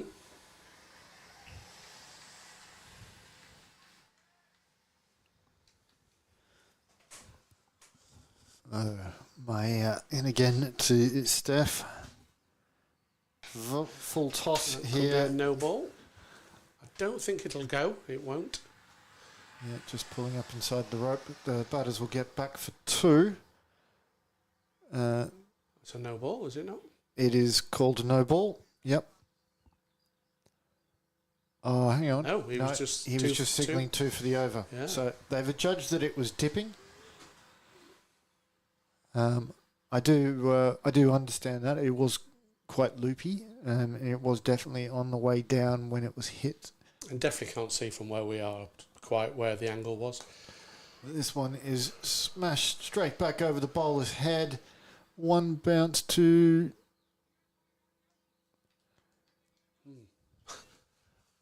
I thought the guy was 12th man or something. Yeah, he was so casual. This guy was running like a fruitcake coming around. I thought, oh, he must be 12th man waiting just to pick it up over the boundary. Yeah. Anyway, in. Driven away out through the covers. That's going to be 4 runs. Yeah, that's a very nice shot. Yeah, it was quite bizarre in the previous ball because the guy the ball was basically hit to was so casual. Never moved. Whereas Yash, who was over at mid-off, comes sprinting around to mid-on trying to field it, and this guy just sort of goes, oh, no, yeah. oh. Like, I'm here. Yash ran past him. Yeah, he did, yeah. And the ball had beaten Yash, and this guy just casually picks it up and then just underarms it. Like, every movement he made was to suggest, I'm not playing. I'm a spectator. So, Mayer's first over there went for 17. And I have to say, his first ball did very well, and then for some reason he decided to go around a wicket and went for 16. So Stefan moves on to 45, Marco on 33. Score moves on to 131 for 2, with 8 overs remaining. Mm-hmm. If I remember correctly, I think it was 61 after 7, and I said, I think that's a bit below par. So there's been 70 runs in the last 5 overs. Are you happy with that then? They're definitely ahead above par at the moment. They're heading for a big knock here. United are going to have to break up this partnership if they're going to be able to contain the Hippos' score in any way, shape or form. These two are looking very good, very set. Every new bowler who gets thrown at them, they're having fun with. But it's Shaquille who's coming back, the opening bowler, who was 1 for 11 after 3. This is his final over. He starts off with a good one. Although Marco made it look very awkward. It went straight over the top of middle stump. Yeah, I'm not quite sure how he tucked himself up there, but... And it looks as though the match over on pitch 2 has been concluded. Or no, there were rugby guys carrying gear back. I thought it was members of Tallinn Cricket Club. No, it's still going. There was a fall of wicket. The Viking players. Oh no, that's Tallinn fielding. Yeah, they're going back how? I'll stop trying to commentate on a match which is 350 metres away. Exactly. From me. I'm just thinking, Terry, I can't even see that pitch. Never mind what's happening. I've got all on seeing this one. Shaquille in again. Short. Straight to... through his legs. Will they push for 2? Yash with the misfield there, but not significant enough to allow them to have a second run. So Shaquille was the man who started off the innings with a wicket maiden. He is the one with the hopes on his shoulders for United to get a breakthrough here. That's at least 2, potentially 4. Looks like he's just cut it off. I think he fell over. He fell over and stopped it. Oh, I'll give him the credit that looked like a dive from... Well, as I say, please ignore me because my eyes don't see that far. So you're probably right, Terry. Let's give him the credit, yeah. Shaquille into Marco on the stumps, pushed away. I'll just pick up the single. So I think this was a big over, really, wasn't it? How many Shaquille had? This is his last over. Yeah, they needed to break this partnership, I think. That's what they brought him back. You would have assumed that the original plan was to keep his last over for right at the death, but they need something to happen, and he's not being able to make 50. it happen. If he goes for 4, that's his 50. Yeah, it's there. It's just stopped inside. God. Just stopped. I think the rain's held that up. So he moves on to 49. Yeah, 49. No, 50. Ah, okay. So either it was a 4 or... No, they didn't run 4. No, they ran 3. He was on 46. Yeah. The score... no, it's now being corrected. He's now on to 48. Yeah. Yeah. 48? No, it should be 49. He was definitely on 46. So, so you'll see on your screen it's saying 50. It will then get corrected and it will go to 48. And then it will be... Now it's gone back to 46. Now it's gone to 49. That's right. They've got it right. They got there in the end. Yeah, that's the main thing. So, and none of the guys were clapping, clearly, because he hadn't got... So I thought, no, that's definitely not 50. But I think the rain held that up. So, otherwise it would have been. And the scorers, I think, just assumed that was going for 4. Yeah, the app scorer just got a little bit excited. Yeah. So, 139 for 2. 7 overs still remaining. So... you would like to think that 200 is on here for They the do Hippos. need to correct that it's not Marco on strike, though. Yeah, they do. But they've changed the wicket keeper. So Shaquille has finished his overs and now gone keeping wicket. I'm assuming that's for a bowler. So the wicket keeper can bowl. Yep, I've now got it correct that sort of Stefan is on strike with the low score. So Ash comes into bowl. Steph needs 1 for his 50. And it's a swing and a miss. Outside the off stump, through to the keeper. His feet did not move there. No, they didn't. That was a very stand and deliver type of shot.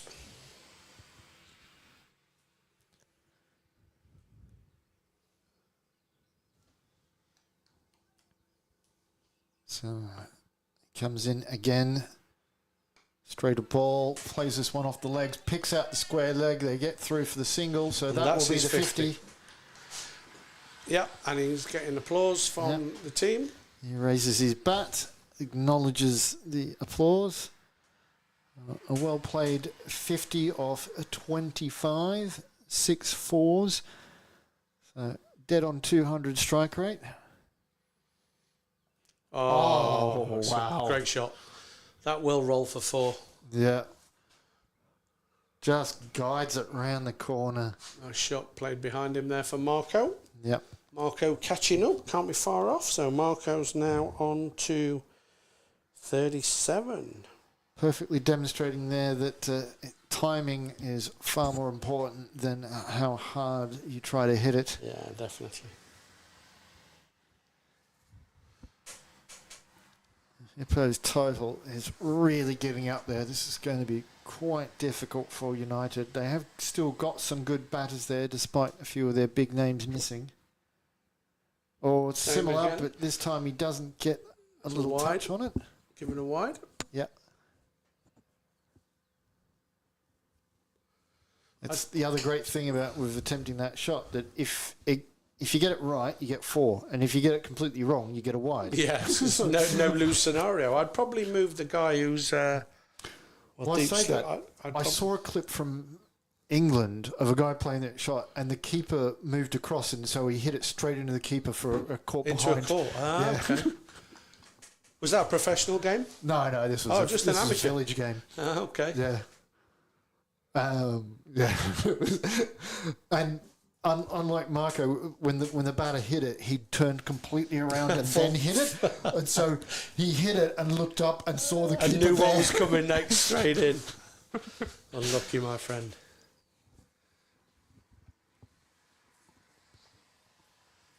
So in bowls.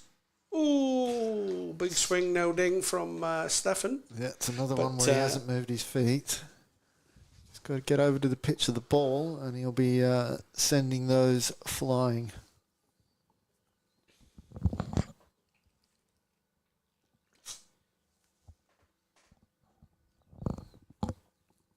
Sure seems to be taking age to bowl this over. Ooh. Bit agricultural, but Marco will push for two there. Yeah. Comfortable for Marco running to the danger end. I can see Steph giving his wicket away if Marco keeps pushing him like that. Nobody gives their wicket away. I'm joking. Oh. Well, not at this stage. Not someone like Steph. And at this stage of the game. I've seen people do it. 14 overs gone. Yeah, 148 for 2. Stefan moved on to 52 off 27 and Marco 42 off 38. Yeah. No sixes still. So I don't think we've seen a 6 yet today. No. And considering there was a gazillion of them over the past 2 weeks. Well, I'm hoping that it's because the batters realise that if they try to go for the sixes, they might fall short and get caught on the boundary because of the short boundaries they're used to for the last 2 weeks. Of be a little smarter, play it on the ground, get the fours, and work in up to the sixes. Agreed. I don't think. I mean, you probably can't see on the stream now, but we can see from here where the line is, where the boundaries were, and now where they are. It's a huge difference. So I think you've got to work yourself back up to that. Yeah. Well, the straight boundaries are 20 metres further. 20 metres further back. Yeah. Okay. So we've gone from 50 to 70. Yeah. So I can say hello to Yash Pad, number 36 for United, who's just in front of the commentary box. This one's lofted up and driven straight back by Marco, and Yash is running around to try to do the fielding, but his teammate gets there before him. Yash is always keen in the field as he wanders past us to return to his fielding position. Much straighter. Miss hit there off the toe of the bat. Just pick up the one.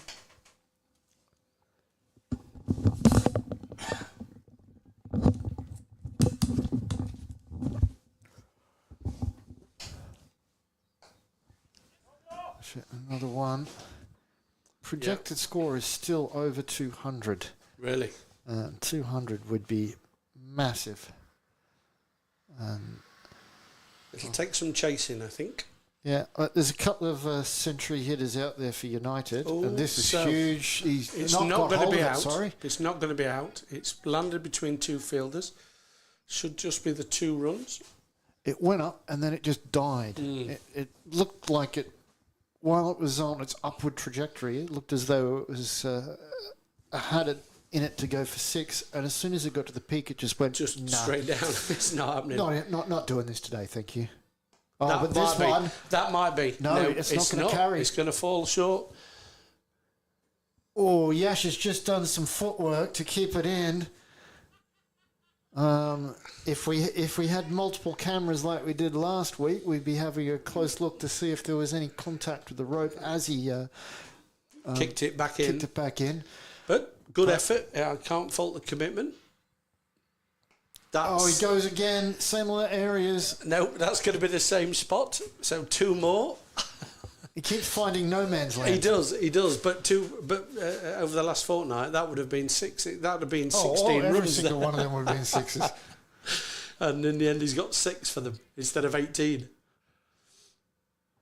Anyway, the end of the over brings the score nicely onto 157 for 2 with 5 overs left.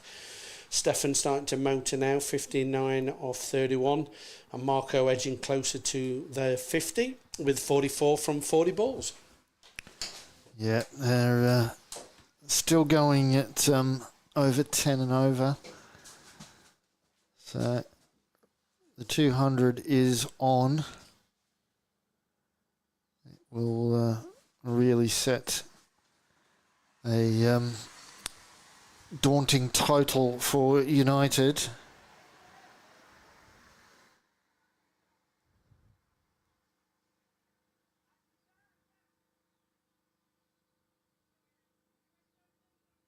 So Marco on strike, 6 away from his half century. This partnership has been massive for the Hippos. United just cannot break it, and that's going to be a wide. It's racing to the boundary. Young Mayer is not going to be able to cut it off, so that's 5 wides. That is the last thing that United needed at this juncture. Freebies like that, with these 2 batters going at more than 10 and over. 5 wide freebies. We'll put them in the driving seat to start getting that up towards 15 and over. Miss hit. It's landed short of the fielder. They'll just pick up the 1 run. So that brings Stefan on strike. And the other problem for United is that after this over, that's really their strike bowlers have both completed their allotted 4 overs. So there could be a lot more pain in order coming for United with the last 4 overs, depending on who's going to bowl them. Just squeezes that one away. It's beaten the fielder. This is going for 4. My Lord. An absolute nothing shot.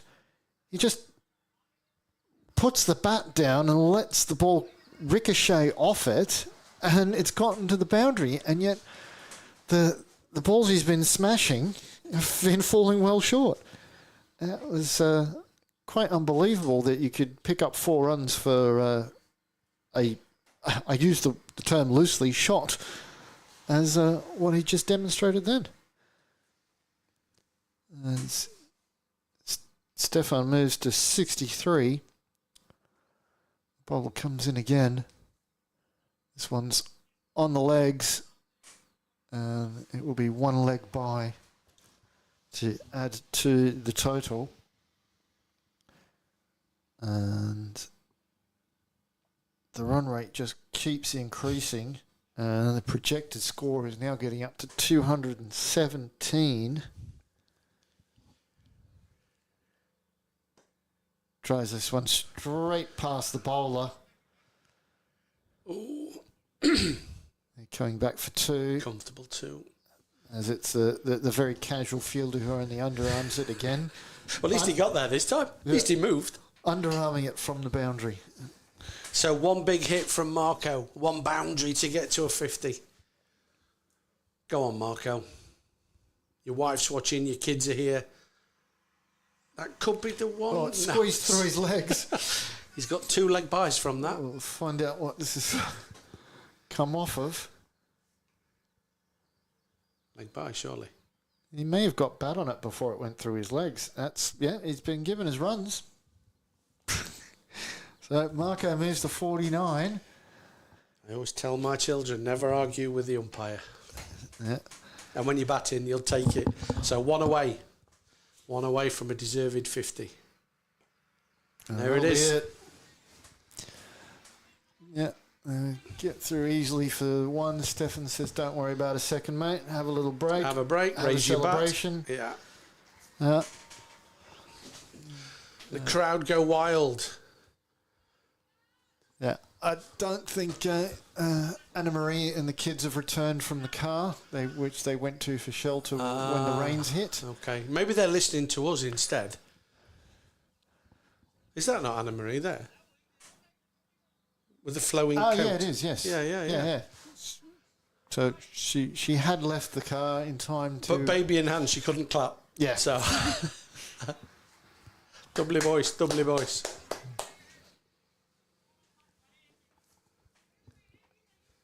So 16 overs done, 173 for 2. Come on now, what do you think they'll finish on? 63, What do you think? 150. I'm going to say 210. 218 I'm going to go for. Oh, we just had a nice big white fluffy dog outside. Oh, yeah. 218. I was just Big husky or something. letting Kev know it was behind him. 210 says Terry, 218 says me. Let's see what the outcome is. Wickets will be key. If they don't lose wickets, then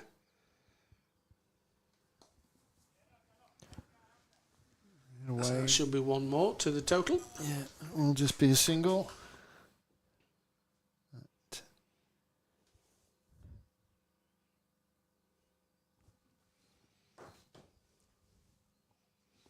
This one's going down the leg side. Ooh. Maybe just clipped Stefan's leg.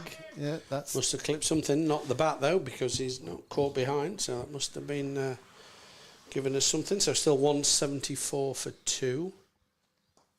Has launched that. There is a man here though, so should just be the single. Collected and returned. One more to the total.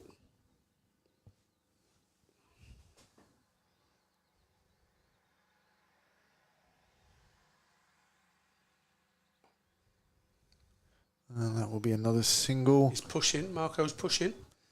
No. Sensible. Yeah, he was trying to put pressure on the fielder, but... Good running. Run that first one hard. Put the pressure on. Stump big him. Swing and a miss. Very late. Massive delay between when the keeper had the ball and when he decided to throw it at the stumps. Well, I think he went to throw it back to the bowler and completely missed through it and piled the stumps over. He was returning it to the bowler. Explain, because Steph had been in his crease for some time by the time he smashed the stumps over. I'd like to think that's what he was doing anyway. I think he went to return it and it slipped out of his glove and piled the stumps everywhere. He should have done that when Stefan was halfway down the track. But there you go. So, last ball of the 17th over. A good over in the grand scheme of things. That's catchable. He's refused it. Just the one. That's a 50p fine, young man. That's a refusal. He actually took 4 steps back. But it was the young boy, Mayer? No. Oh, no? No. Number 44.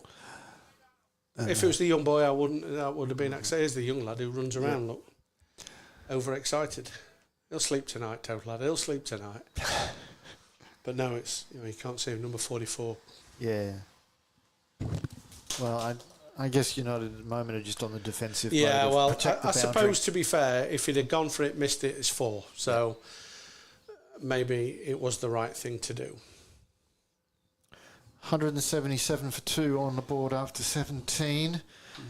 So that was a low-scoring over in the way things have been going in this innings. I need 40 off 3 overs. It's not looking favourable. Raj is back on to bowl in the air. Safe. Yeah, he never looked like he was catching that. No. So one more. He looks tired now, though. Stefan's playing some tired shots, but... didn't train this week due to the ECN and his knees were... So he's coming back from a knee surgery on one of his knees. It's put a bit of pressure on the other one, so he's struggling a bit. And I think I heard... See, this is a wide. Yeah, that could be a no ball. Is that a no ball or a wide? Well, it's hit the edge of the mat after wide. the stumps, and so it just stays as a wide. So if it goes off the pitch after the stumps, it still just remains as a wide. Yeah, okay. And just finish the Stefan thing. As I say, he's been resting this week, hasn't been training, but I think he only returned from Amsterdam about 3 o'clock this morning. So I don't know if he was working or what he was doing. So he's bound to tire a little bit. He was not out in the first game. He's also got some stitches in his right hand, just on the top. Is that what there was injured? Okay. And his stitches popped open. Sponsored by Band-Aid. Not the musical extravaganza, by the way. That could be the first six. That could be the first six of the day. That is the first six of. That's huge. That's nearly hit the nets, which you can't see from here, but that is clearly the first six and a very clean six. My 218 is back on. This is the over that was needed. It was very well hit. He's threatened a few times to clear the boundary rope. He's finally done it there with a very good shot. I need 2 a ball from here, 30 or 15 balls. That could... Mark all want 2 there. They should get 2 because it's the most casual cricketer. Who's fielded like Derek Randall there. Swooped in, one-handed, one step, through. That was good fielding. Yeah. It's obviously somebody's told him not to be so casual. The casual cricketer woke up. So 2 more to the total. 2 balls left of the 18th over. Can Stefan do here? Oh, he can smack 6. it. I tell you now, that's 6. Yeah, that's just about hit the guy with the Uzi. The Esky. Esky, not Uzi. That's a gun, isn't it? Yes. The Esky. I think that was Mac carrying the food for your barbecue. Oh, well done, Mac. I'm proud of you. You're a hero. Yeah. I hope that's more than that, though, because I'm going to this barbecue. One won't be enough. Well, he's got an Esky in one hand and a big shopping bag in the other hand. Yeah, proud of him. And I think this is the second trip I've seen him make. So I said I'll be all right then. Oh, that's gone in the air. It's gone in the air. The fielder just watches it sail over. It smacks into the sight screen. This is the over we needed. And Tallinn United will be glad that over's come to an end because that's gone for a lot. And I'll tell you now that when it hits that sight screen like that, that is basically that's a 90-metre 6. 90 metre? Yeah. So that's a 6 on most grounds in the world? Yeah. I taught him all I knew. Anyway. You've only known him a couple of months. Stefan moves on to 85. Yeah. Marco 53, and the score is 201 for 2. With 2 overs to go, my 218 might be nowhere near. I was just going to say we're going to have a massive collapse of my 210. Your 210's out the water here, mate. Definitely. I'm not convinced my 218's going to be anywhere near. We weren't expecting Steph to go into 6 smashing mode. No, there's not been a 6 all day, and it's 3 in that over. He's on 85 or 42 deliveries. Marco 53 from 47. So the next question then, Terry, will he get 100? You're not supposed to mention the H or C words yet. Marco's gone aerial. That should be 1 though. The field. Oh, he's misfielded it. Oh, coming back for 2. Yeah, he just pulled it in inside the rope. Should have been 1, but I mean, it's okay in the commentary box to mention it. There's no such thing as commentator's curse. Oh, that's going to be 2 more. Stefan will be happy with you, Marco. You've never done professional commentating then? No, definitely. Well, you can tell, can't you tell? You don't need to ask that. I can talk. It's just a load of waffle 9 times out of 10. Somebody always said to me, fill the airwaves. Make sure there's no silence. When you're doing it professionally, you're not allowed to mention... You mention that you get pulled out of there very quick. There's straights in the air. Yash is coming around. Fields, good fielding. Just the 1. Good fielding. Yash on the move there, he's fielded that. Well done. He's always a busy man in the field. Always very good hustling. And as he just wipes his brow in front of us as he... It was easy for him. Round. Easy. Marco dances down again. Hits this one. No, safe as houses. I tell you what, they've done well at finding those gaps, these two. Yeah, the partnership just keeps building and building. Anyway, I owe the Hook family an apology. What's that for? Because I said Stu will get in. Don't worry, he's next in. That was about 16 overs ago. So I do apologise, Kate. And Lynn. And any other captain, I don't know, any other hook listening.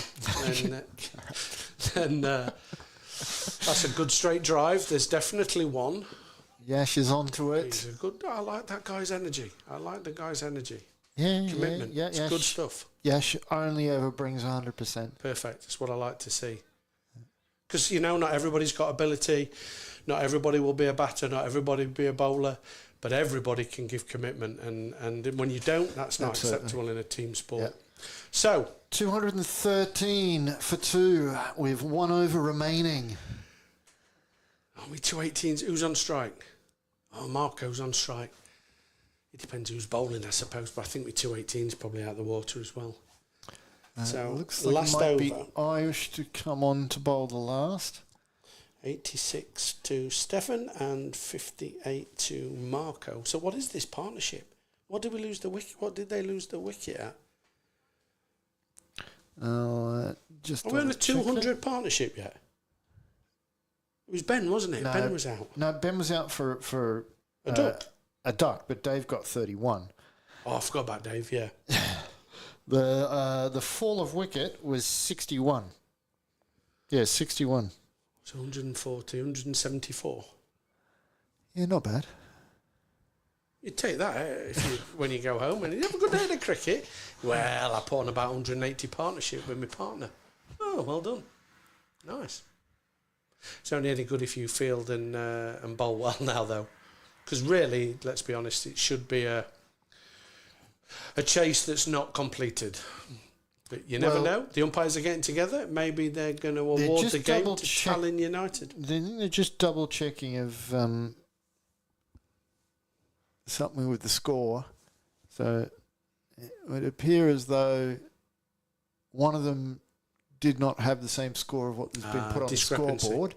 Now they're double checking it to work out who's right. Just as some advice maybe, or a tip, what might be nice is if they could do this in camera shot. I know we're not here to just for it, but the viewer doesn't know what's happening, and we're not always here to do excellent first class commentary, Terry. So it might be nice just for people can they come this way a bit? Yeah. I mean, it is frustrating because they're just off camera. Yeah, well, they are just because, as you'll see, one's going to appear any time. Now, in previous seasons, they would have been a mile off camera. The camera is significantly higher, and so it gets a little bit more in. Is that all? Is that we got this all year? Yep. Oh, the tower, that make a huge difference. Yeah. And we got a roving camera, and we got another camera lined up to go up to follow the ball. Anyway, that's what Dave would like to have, whether that actually happens or not. Last over of the innings. It's full outside off. That's a 4. Yeah, there's a fielder coming in. It's a 1. Yeah, there was a fielder out there, so it gets Steph back on strike. So that was clearly the plan, because Marco has been pushing for 3 there normally. So I think the idea is get Stefan on strike. Yeah, he's 14 away. Yeah, from a century. And the way he was hitting 6s previous over Well, from this end. He only needs 2 of them and a 4 this time. Yep. Or 2 of them and a 2. There's one. No, 4 maybe. It's Mr. Cash. It's 4. I didn't think that'd quite come out in the middle, but Mr. Cash, he is Mr. Casual personified. Yeah.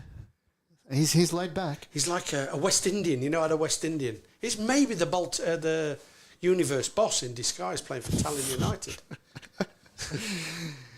He's not that big. So no, that's true. 92, Steph moves on to.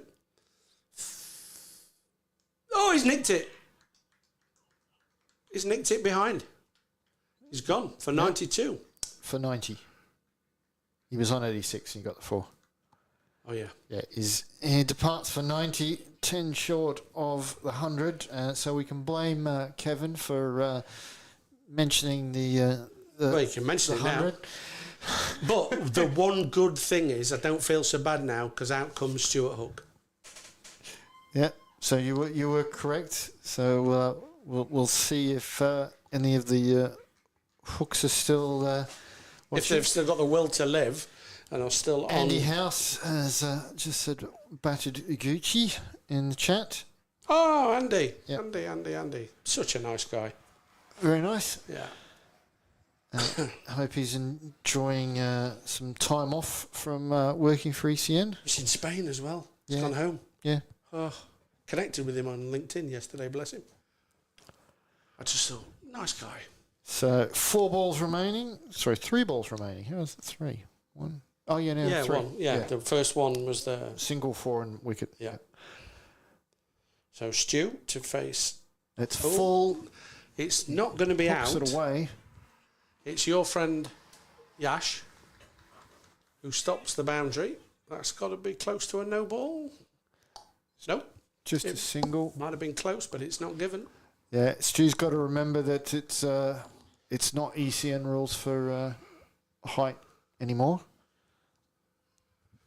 So what's the score? 2-2-4.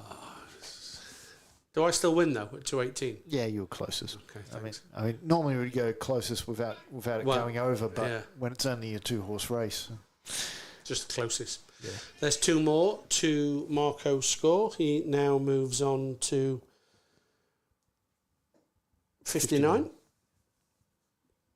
1 ball left. 2-2-4 is the score. No, 2-2-6. Sorry, he moves on to 61, and he'll finish 60.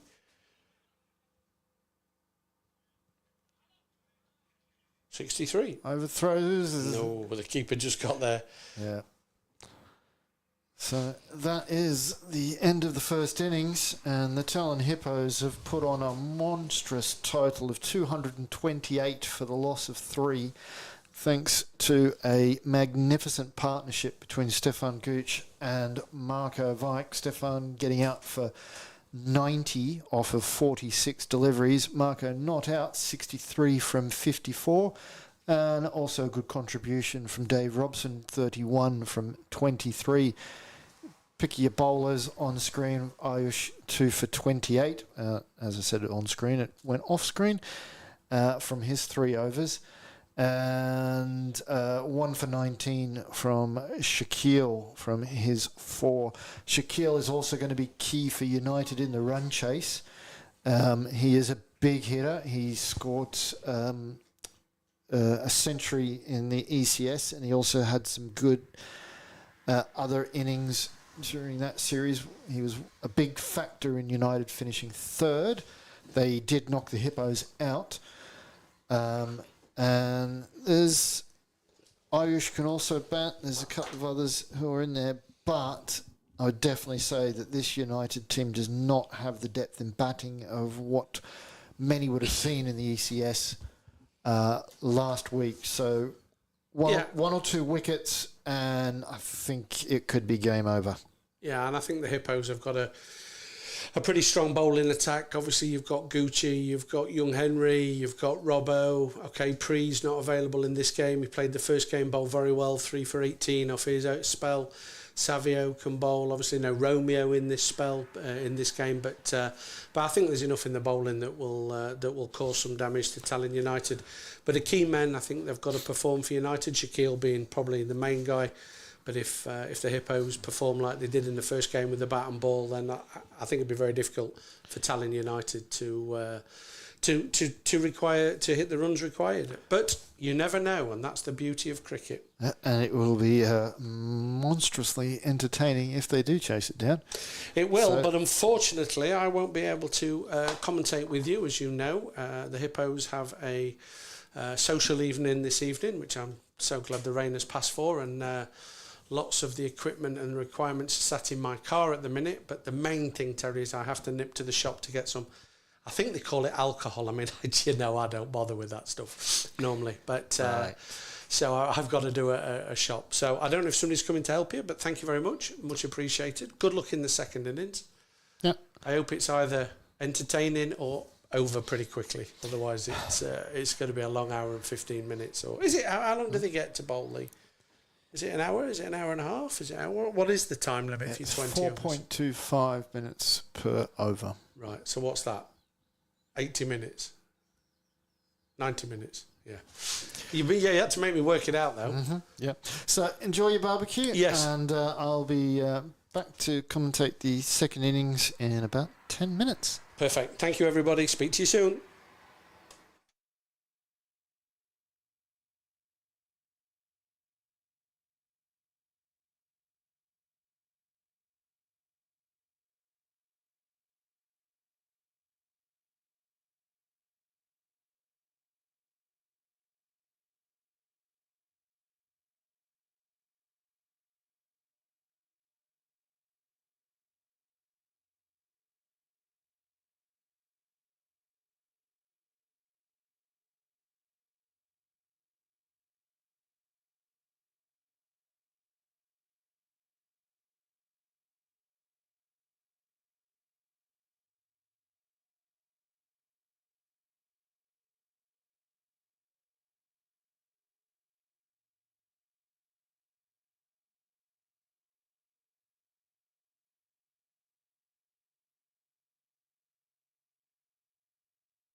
So the players and umpires are back out on the field for the second innings of this Eesti Premium-Liiga Division 1 match between the Tallinn Hippos and Tallinn United. Tallinn United chasing a monstrous target of 229 to win.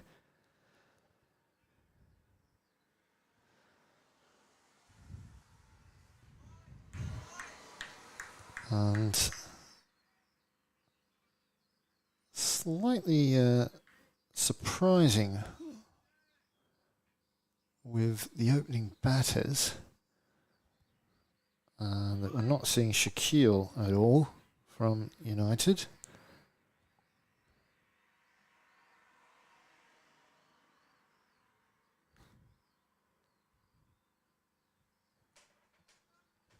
Some issue. No idea.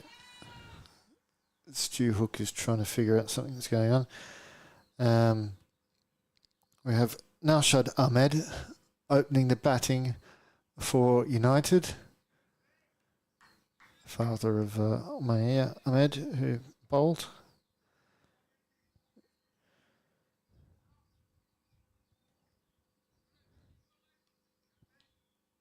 So here is Kala Vislapu with the first ball. Some good shape there, but it's swung a bit too much and ended up wide. There's some real movement in the air there, showing that these balls really can swing around, particularly early on. Greatly assisted by the conditions. So here comes Kala from the Stockholm end again. Again, it's outside of off, and again, it is called a wide. So this is certainly going to help United's chances of being able to chase this down. Getting a couple of extra deliveries in the first over. Much better line from Kala. Beats the outside edge of Ahmed. And taken by the Hippos keeper Rudesh, who has been a recent addition to the Estonian men's national team. This one's outside off. Ahmad trying to cut it away, doesn't make any contact. And goes through to Rudesh behind the stumps. Yeah, Rudesh made his national team debut in the ECIs last weekend against Malta. And he'll be going to Cyprus with the team in 12 days' time. This time he does get bat onto ball, but he strokes straight to Dave Robson at the deepish gully. And almost certainly Rudesh will make his T20I debut for Estonia in Cyprus. As both the men's and women's national teams going there will play 5 ECIs each against the hosts and then play 6 T20Is each. This one's popped up but lands safely. So after a couple of wides, Kalo has got his radar working and been able to produce a string of dot balls. That is making the ask for United significantly harder. 4 dot balls in a row. Although, of course, the opening over in the first innings was a maiden. This one's on the legs, just flicks it away. Simoon coming in just falls short of him, but it's a good pick up off the bounce and he throws it to the bowler's end. United batters getting through for the single. First run off the bat.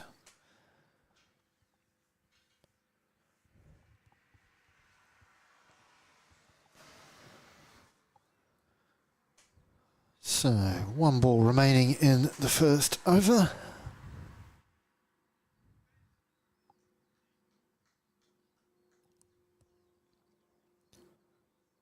Bowler in, swung and missed, and that will be a dot ball to finish off. 3 runs from the opening over, and with a required run rate of well over 11, that's not going to cut the mustard.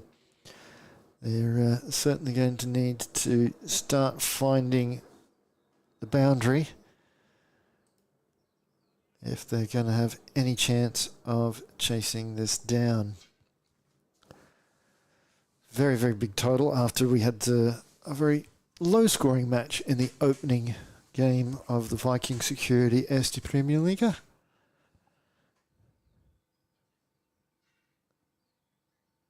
And the second over for the Hippos is going to be bowled by Dave Robson, another member of the men's national team, who will be going off to the sunny Isle of Cyprus in a couple of weeks.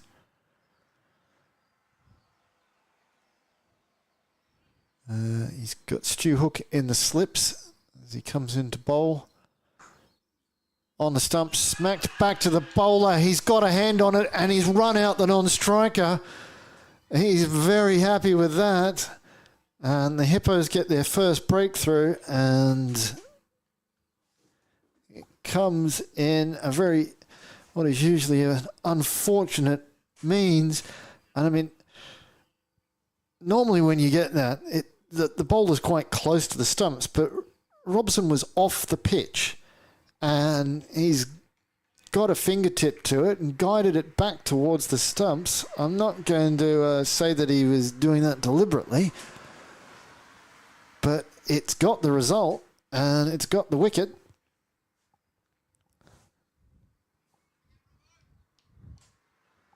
And that does bring Shaquille out as the new batter for United. A lot resting on his very broad shoulders if they are to have any chance to chase down this huge total. So Robson comes in again. This one's just strayed down the leg side for a wide.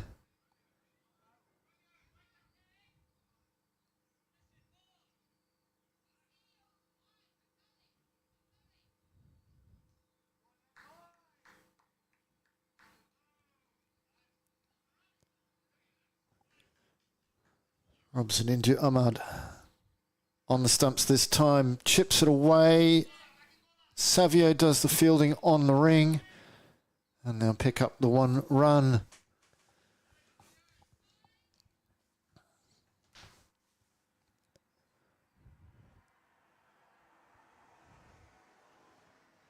So that brings Shaquille on strike. We saw some huge hitting from him in the ECS. He had a very good series.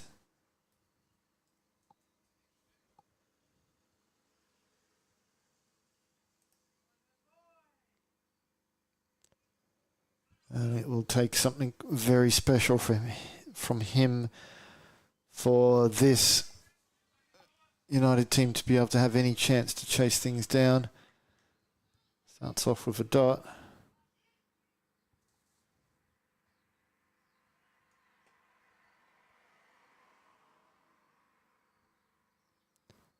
And again, it's in the air. It's a 4. It was just in my blind spot for a little bit there to stretch around and have a look out the other window at Shaquille showing his intent right from the start. That's what he can do.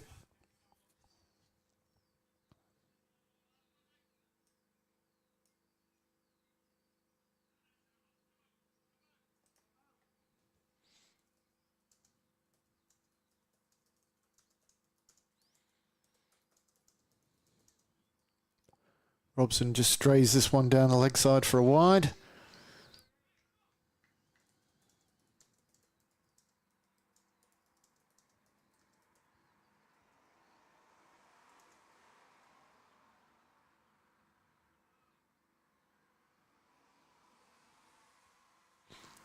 Robson in again, flicked off the pads by Shaquille. It's racing to the boundary. The fielder is after it. Romeo out there, he's managed to prevent it from crossing the rope. and they just get through for one.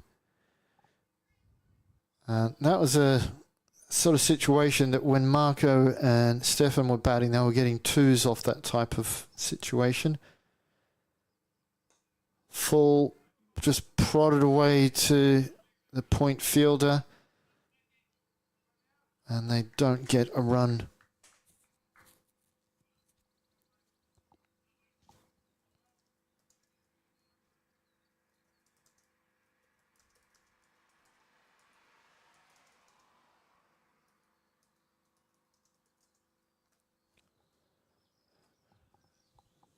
So 2 overs completed.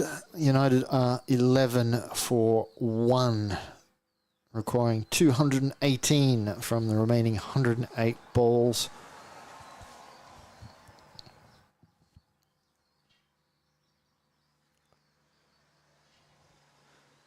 It's a big ask, but Shaquille is a big hitter. It does put a lot of pressure on him to go big early. Colour continues from the Stockholm end. He just prods this one away. He has got it wide of Dave Robson in the gullies, so they get the 1 run.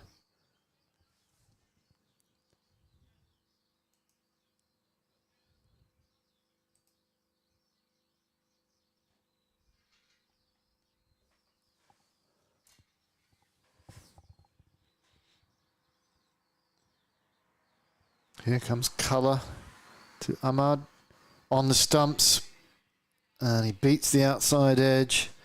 It's a very nice looking ball, and that prompts Stu Hook to come into the slips.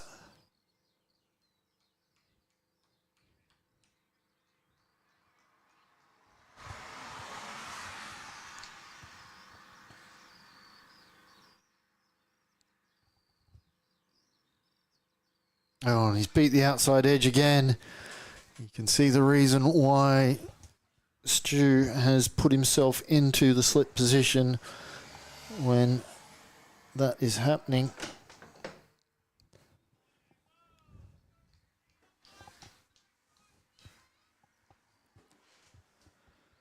Colour continues from the Stockholm end. This one straighter, chips away, and Robson takes the catch at gully, so that's the second wicket to fall for United. Hippos making this defence look quite easy.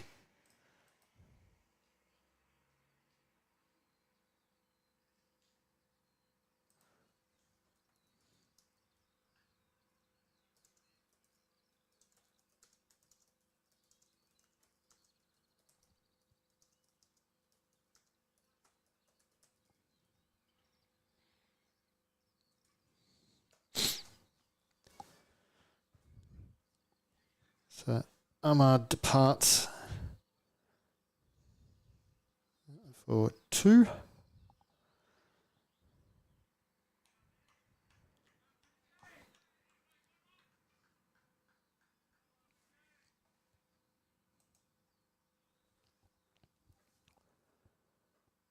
New batter taking their time to get out into the middle.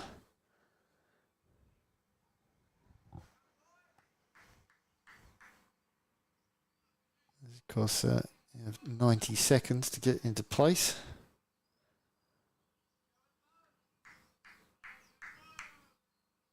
Sorry, 2 minutes.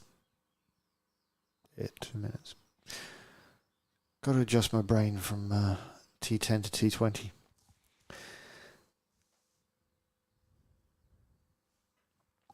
So Colour in to Ayush, who just flicks this one away. They'll come through for 1. Henry Pattenden doing the fielding on the 45.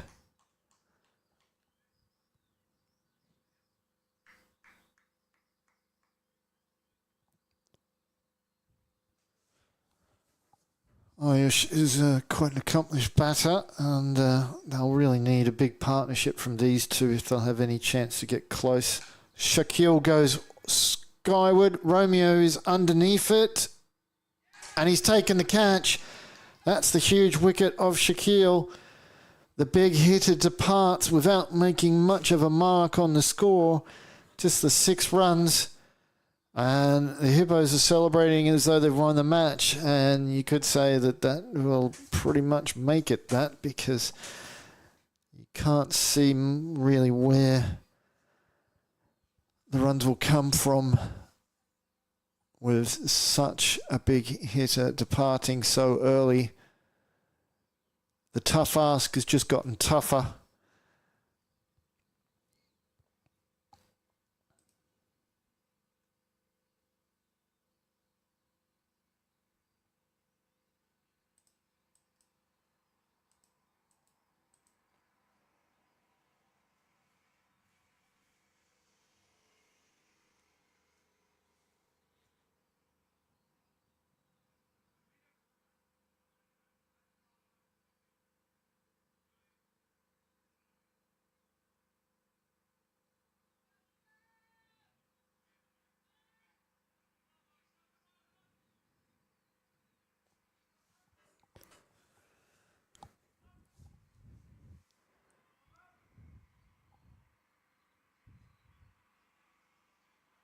I think the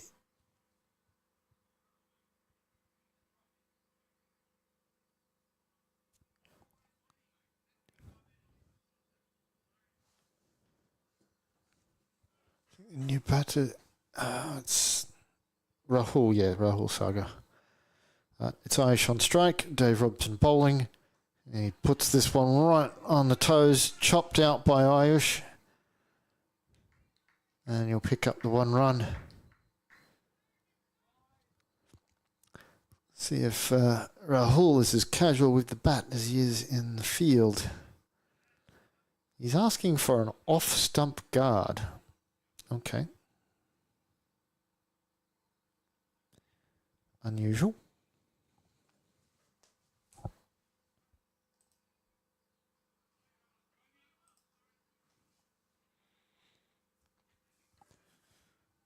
So Robson in. He's booted that one away.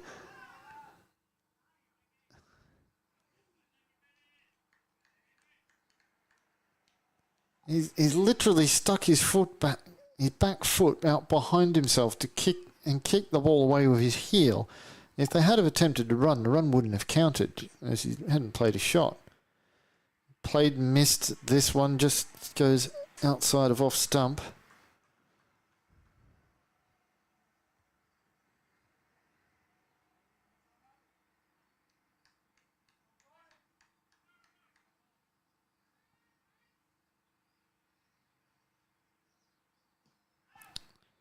Wraps him on the pads.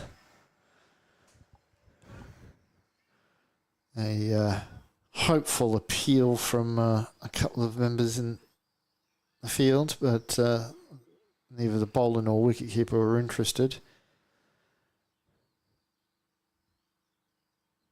Comes in again. This one's a little straighter.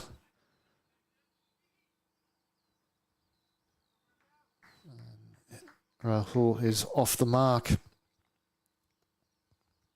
Ayush back on strike now.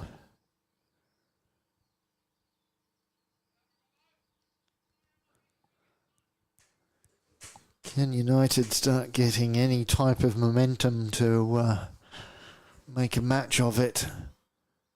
This one just goes straight past him.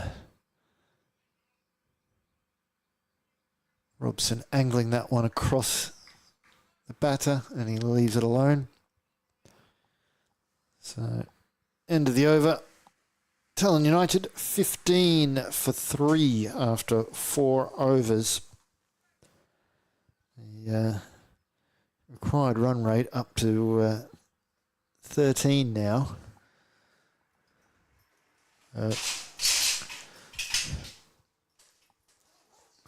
2 or 3 boundaries and over required already, and reality is we haven't seen a boundary.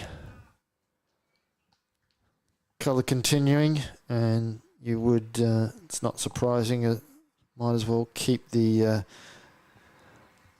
strike bowlers going while they're going so well. He's picked up 2 for 5 off his first 2 overs.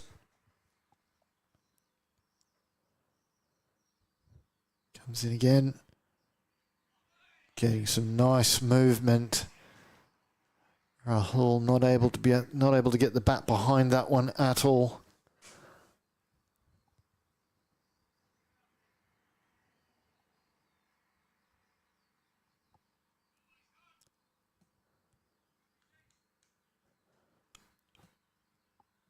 Here comes colour. Rahul chips this one. Doesn't get any real significant bat onto it. And Ben Jones just tidies it up and keeps him on strike. The dot ball's really racking up here.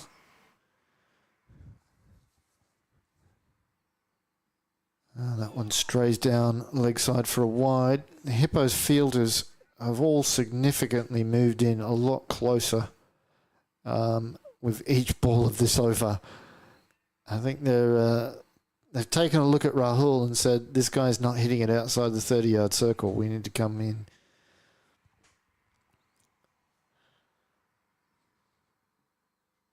Another play and a miss. His balls are only just outside of off stump, and Rahul is struggling with them.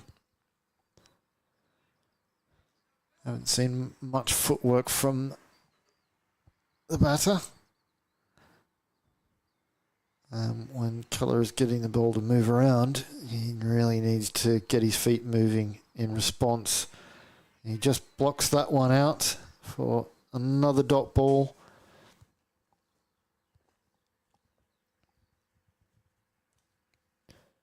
The only run coming from this over so far has been the wide. 5 dots. Tallinn United falling further and further behind in their run chase. This one's chipped forward over the stumps, picked up by Romeo, has a shy at the stumps, misses those and goes through and cleaned up by Rudesh, the wicketkeeper. So a run off the bat does come in the over. And Tallinn United are 17 for the loss of 3 after 5 overs.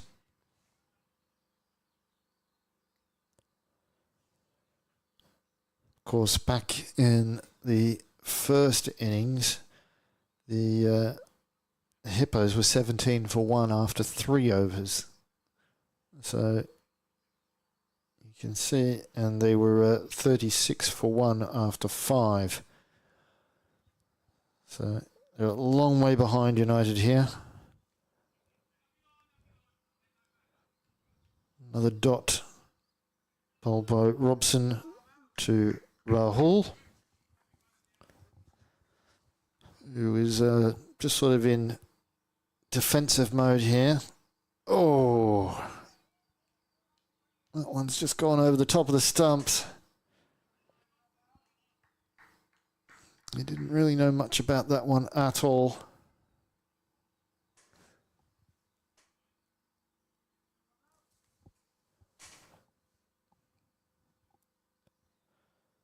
Kind of feel like there's another wicket coming here. Oh, plays and misses.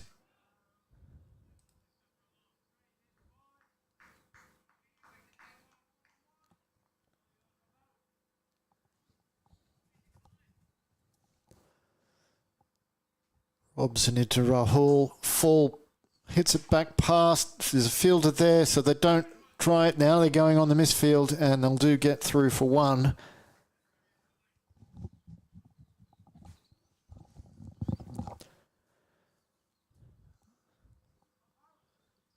The required run rate is past 14.5 now. Drops into Irish. Irish goes aerial. It's up. Fielder's coming under it. Romeo got to it. He got his hands to it, but he couldn't hold on to it. He was sliding. And Irish gets back for 2.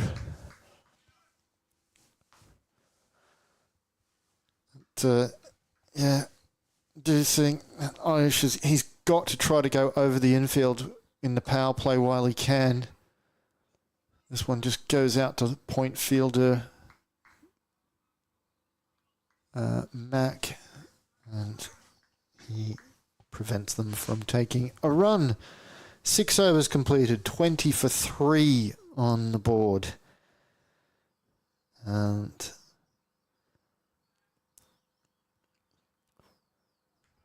United now needing almost 15 and over.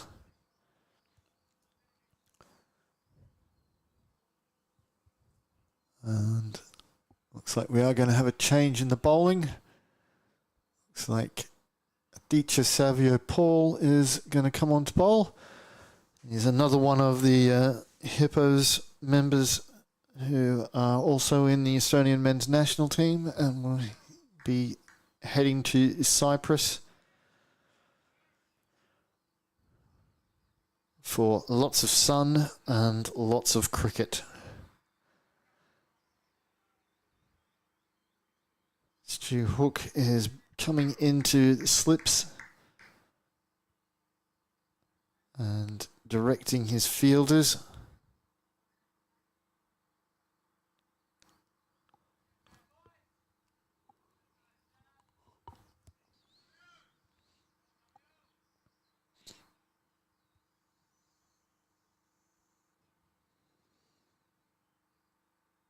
Oh, and he's bowled in first ball. He goes straight through Rahul, knocks out middle stump.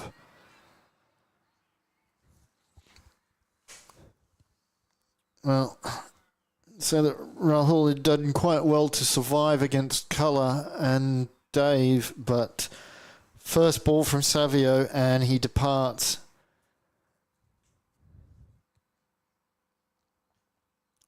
Out for 3 off his 15 balls.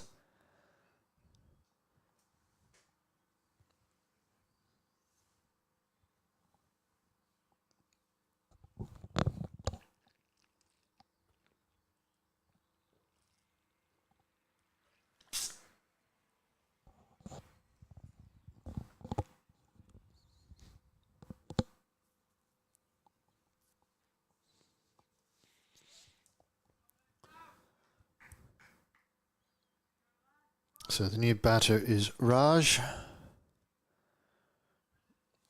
Rawat.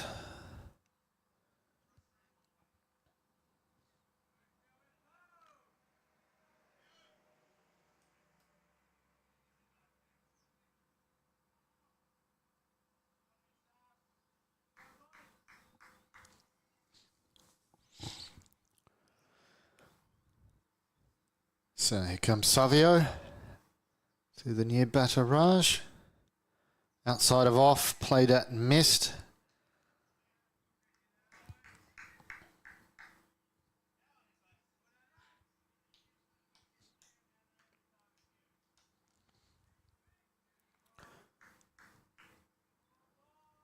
The loud banging noise you can hear is actually Henry Pattenden clapping. Played at and missed outside of off stump yet again. Stu Hook's getting excited. He can feel something coming. Yeah. Henry's claps are reverberating in a manner that makes it sound like someone trying to knock in a bat.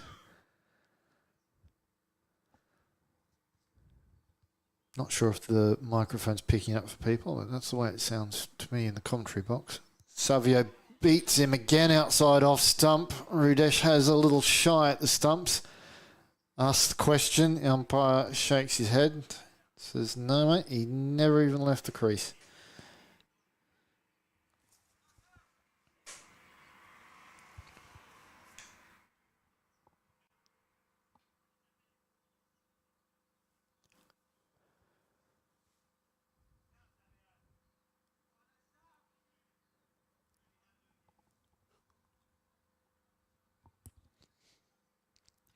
So Savio to continue his battle with Raj that is occurring outside of off stump.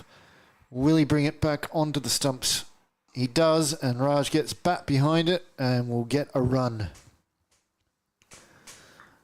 So Raj is off the mark.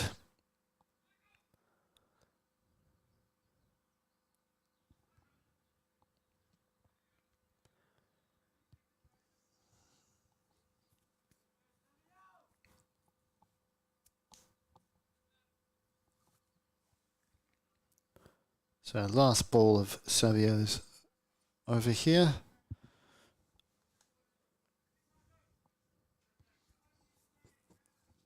Making some significant changes to the field for Ayush.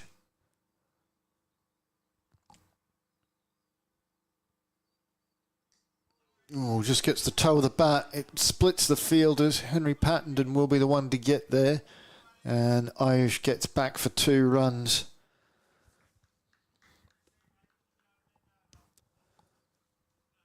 So very good over from Savio. 3 runs from it, but more importantly, a wicket.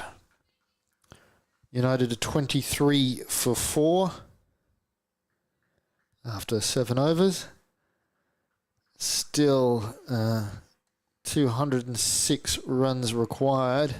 They've only got 78 balls left in which to get them.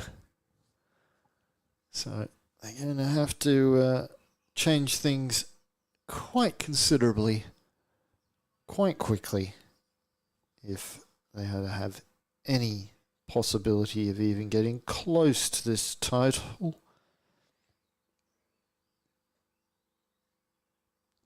Henry Pattenden will be the new bowler from the Kiev end. Young Henry is still 13. The son of Kevin, who was here doing the commentary before. He is not a member of the men's national team, but his mum and sister are members of the women's national team, and they're both going to Cyprus.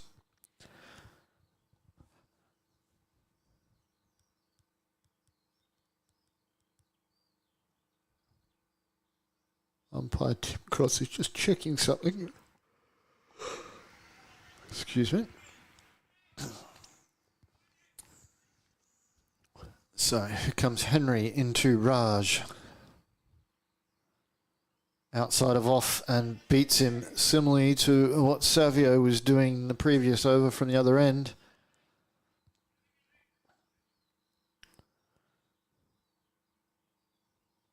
Raj is just kind of wafting at these ones outside of off stump. I think he's got to get his back foot moving back and across if he wants to be able to get any willow onto the leather. Here's Henry again. And it's another swing and a miss outside of off stump. This time Raj goes under the ball.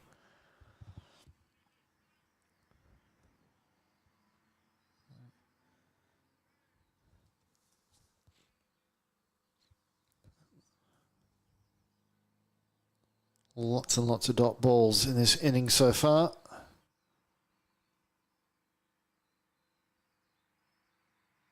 And it's another swing and a miss outside of off stump. Like umpire Tim Cross was having a very close look at how wide that delivery was, and he adjudged it to be fair. So it's another dot ball. I'd suspect that if Henry goes any more wide, it will be called wide. This one straight on the stumps. Raj gets a little bit on it and it will get him a single.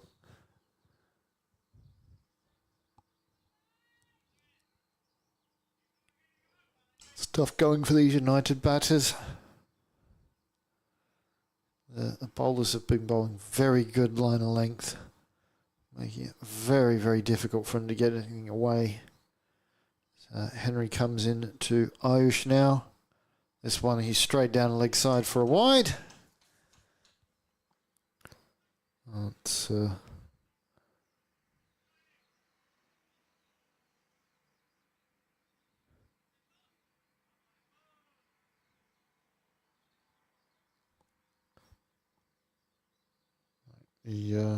wides are currently equal with Ayush and Shaquille for a higher score of 6. There's a big appeal.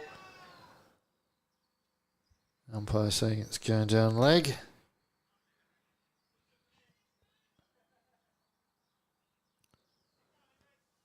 Oh, it's another dot.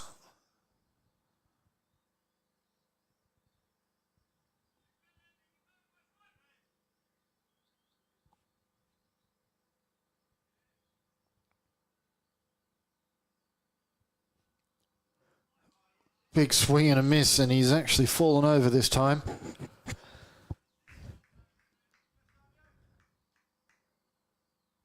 Looks to be okay. Gets up. So good opening over from Henry there. None for 2 from it. 25 for 4. Tallinn United after 8 overs.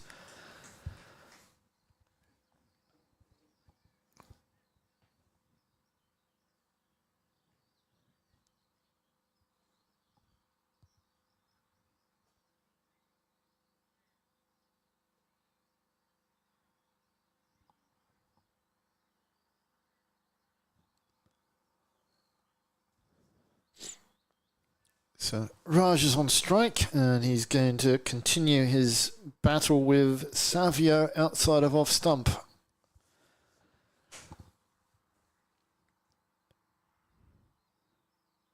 This time Raj gets hold of it, gets it into the gap. The ball's racing away. It's just going to pull up inside the boundary. Romeo will get it in, and Raj gets through for 2. It was a good shot there from Raj. One of the best shots we've seen so far from this United innings. And perhaps on a drier day, he would have picked up a boundary. So we'll see if Savio makes any adjustment after that effort. Full toss, pulls it away. This one's racing to the boundary, and this is 4. So Savio should have maintained what was working so well. Just because the batter has gotten bat onto one outside off stump doesn't mean you try to do something completely different. So it was also a no ball for the height. So 5 from that delivery, and it will be a free hit. We'll see what Rahul can do with this. Ayush is just having a conversation with the umpire. The umpire, Delita, is calling his colleague Tim over. They're just having a chat and a check. I think Ayush was asking if that was a warning. Yep.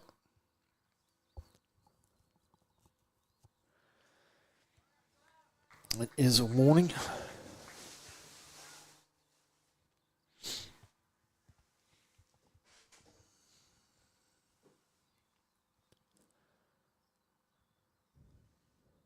So it is a free hit.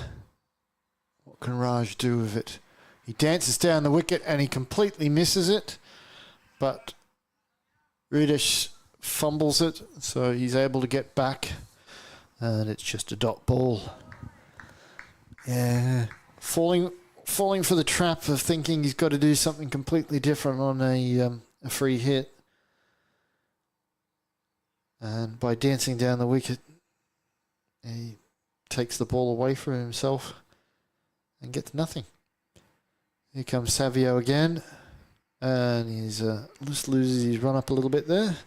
So he'll have to go back to his mark and start again.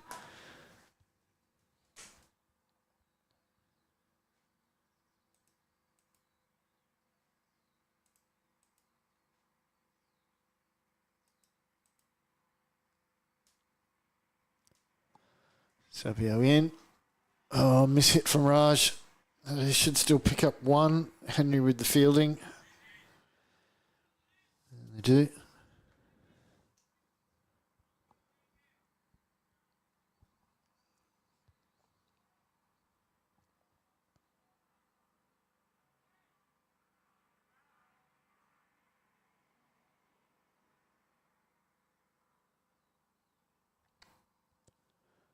So Savio into Ayush this time.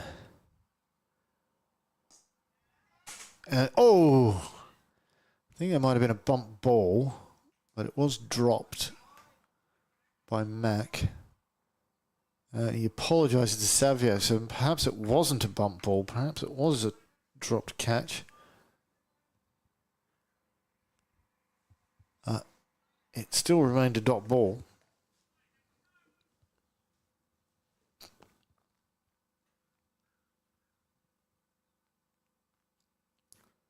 Savio to Ayush. Just kept out by Ayush, and they scamper through for one.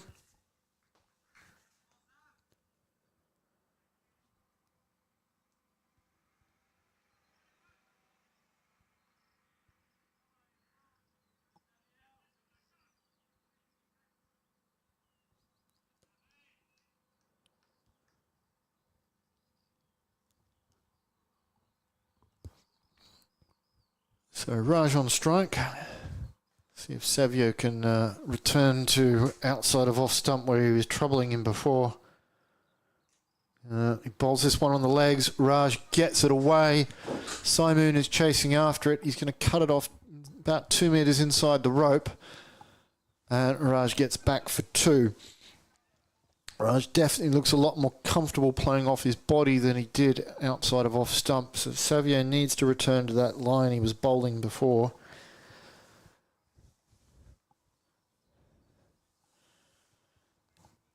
That's the end of the ninth over, 36 for 4. And I think it's safe to say that United have given up any semblance of trying to chase this down. It's as drinks is being called. Ayush and Raj basically now just switch the focus on building an innings and getting prepared for future matches to hopefully be able to do better. But really it was a match that was taken away from in the first innings by Stefan and Marco's excellent partnership. Some very good hitting, some very good running between the wickets.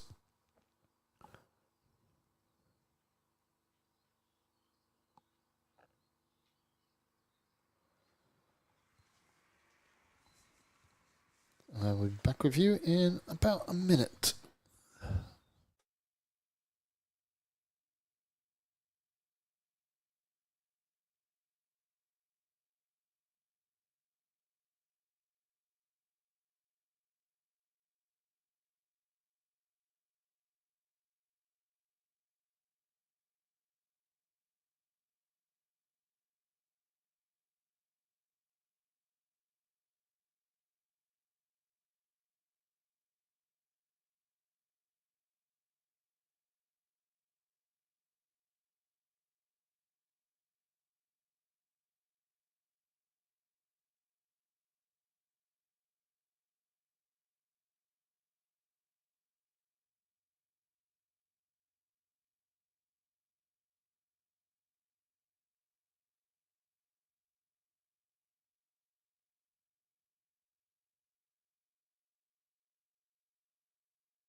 That's in the air. Dave's coming around to cut it off. He just stops it inside the rope. It's a very good effort. So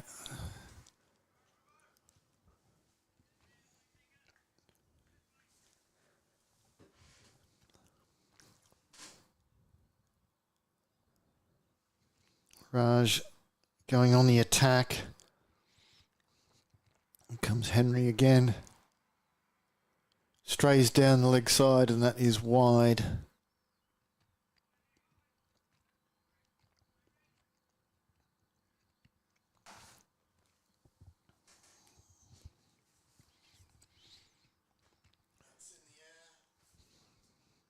I need to return to the offside.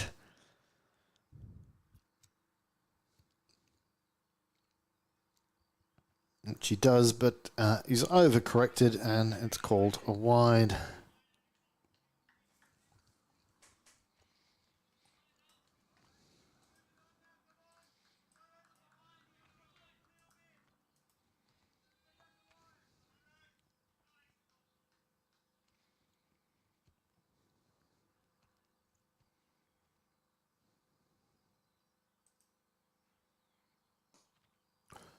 Driven that straight to fielder Stu Hook. So that is another dot ball.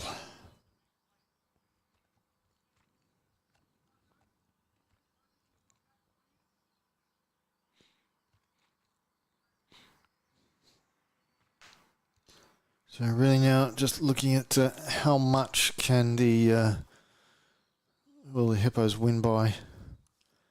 Henry in, Raj flicks this into a gap. It'll just be one. Romeo sends the throw in. He's always quick.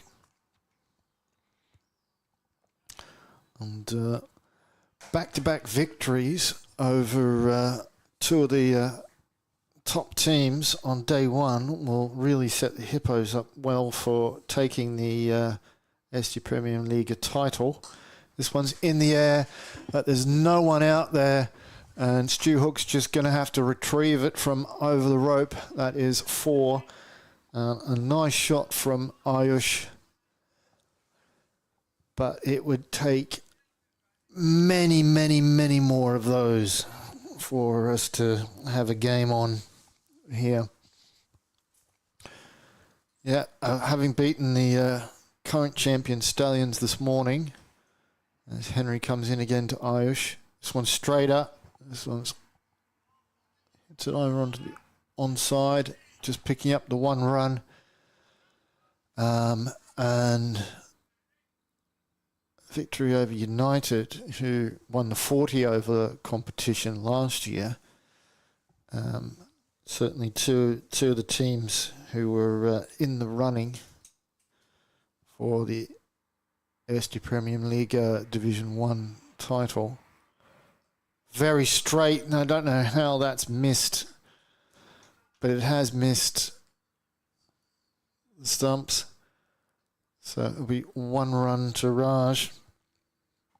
And of course, the team that does win the Division 1 title will be Estonia's representative at the European Cricket League next year. 2025. The Tallinn Stallions have been the representatives the last 2 years, this year and last year.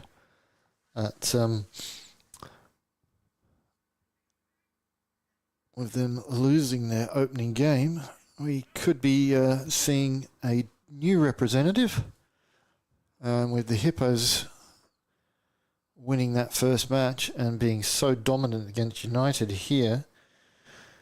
They could definitely be in the running to be the representative for Estonia next year. As Mac Sedgwick is on to bowl. Raj on strike. And Raj is beaten outside off yet again.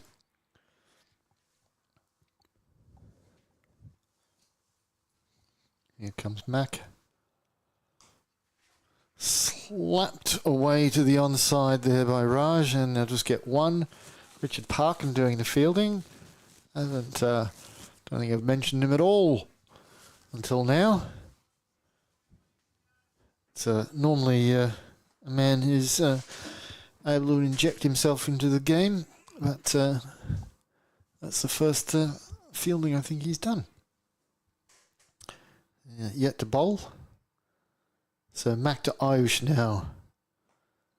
Very similar shot, but a little squarer. This time it's Simoon who does the fielding. And just the one run. Of course, there are other teams in Division 1 who will also fancy their chances, in particular the Tallinn strikers. This one's down leg side for a wide. Raj not able to get hold of it. There's also the Rising Stars and the newly promoted Tartu Wolves. So this one is slapped away again.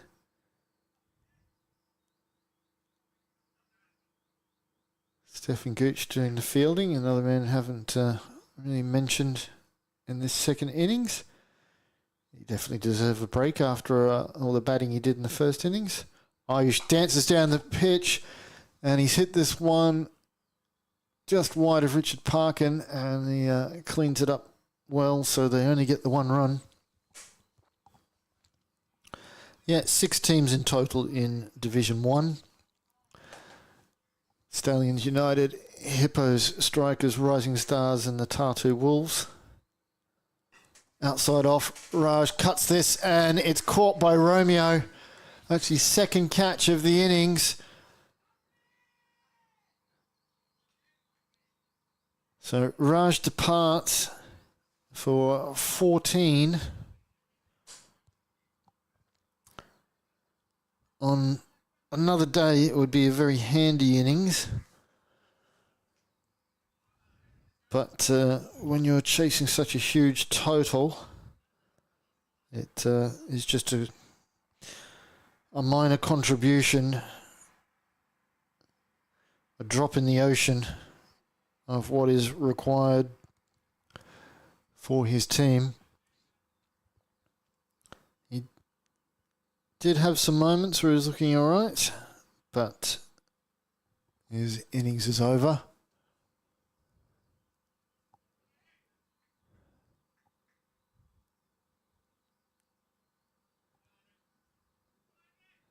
And that was also the end of the over, so 51 for 5 after 11.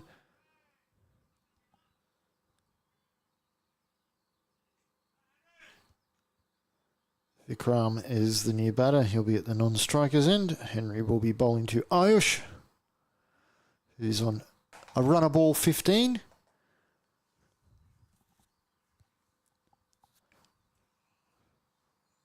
Somebody spoke just as Henry began his run up.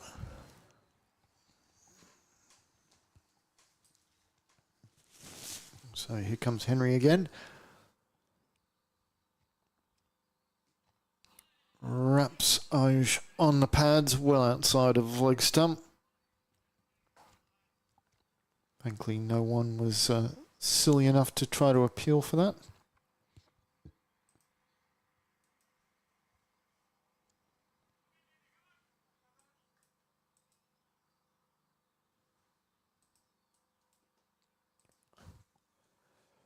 In comes Henry. Full toss outside outside leg, I should say, called wide. Looked like Henry was trying a slower ball there, and it did not come off at all.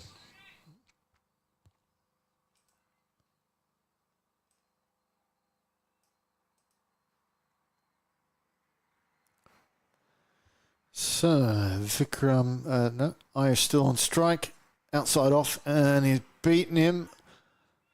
Half-hearted appeal. Ayush has dropped his bat.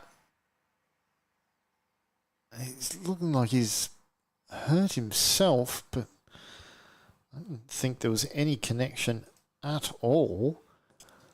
He somehow hurt himself in missing the ball. Just see if I can watch it back a bit and see what has occurred here. Quite strange. I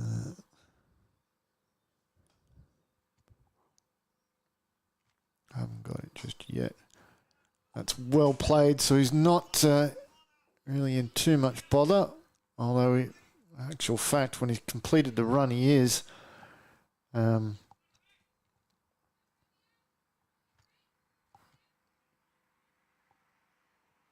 Yeah, he definitely did not get hit by anything, and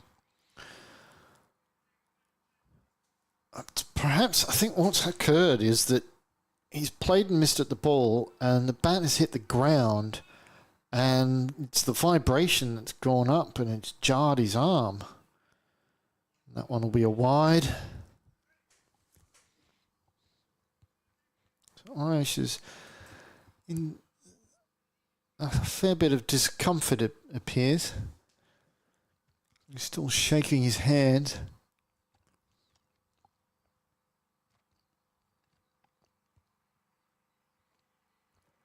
Henry into Vikram. This is hit in the air. Fielder's coming around. He's not able to get there.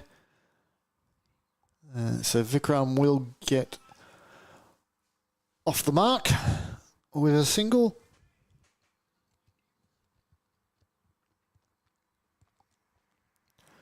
Irish still puttering on at 16. Henry comes into him now. On the stumps.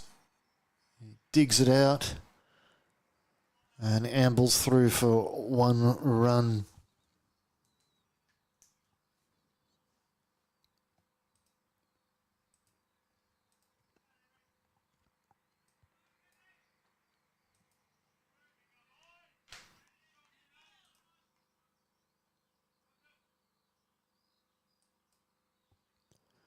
So Henry comes into Vikram. Outside off stump, big edge. It goes wide of the keeper, Rudesh. They get through for one. They're coming back for two. And they do so safely.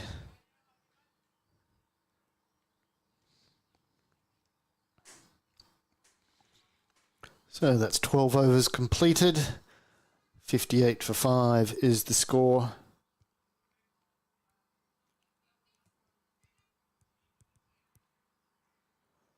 Vikram is 3 from 2. Ayush 17 off of 19. Henry just completed his third over, none for 18. And Max Sedgwick is going to continue. He picked up 1 for 5 off of his first over.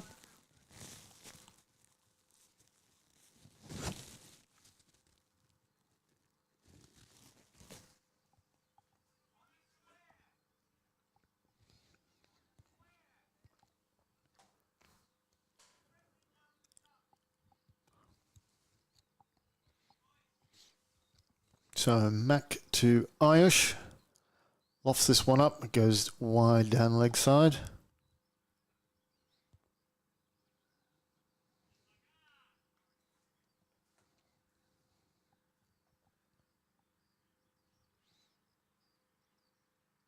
Ayush comes dancing down. He'll just get the single for that. It hits quite straight.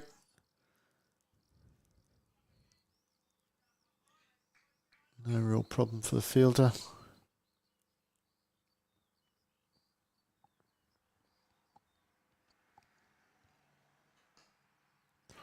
Vikram paddles this one straight to Henry at short cover.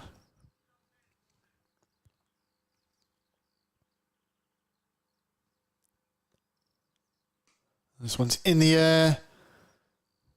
Richard Parkin coming around, but it falls short, and they'll pick up one run.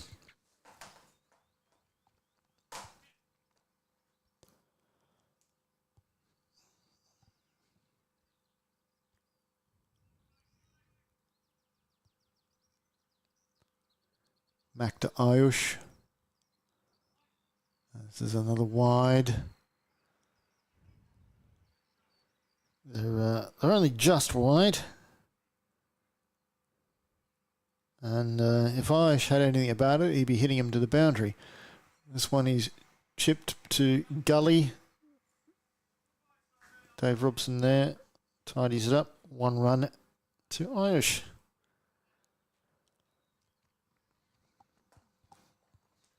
Ayush is still struggling with that arm. Really having a problem out there. Back to Vikram. This is outside of off. Umpire Dulita calls it wide.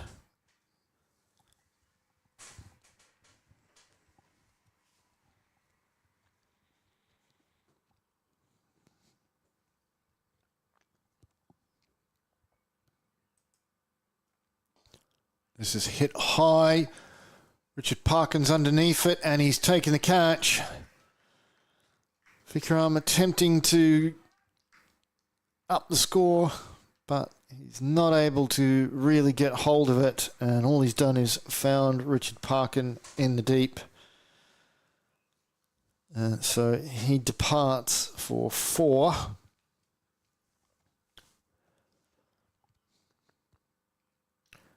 And Romeo just goes over and tries to give Ayush a little bit of assistance with his arm.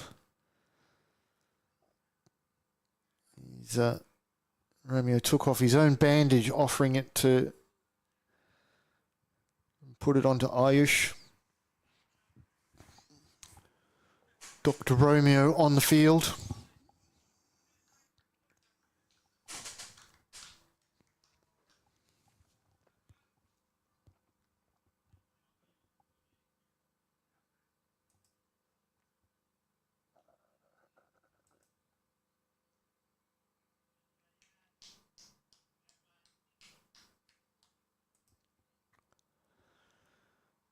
So Yash Pad is the new batter.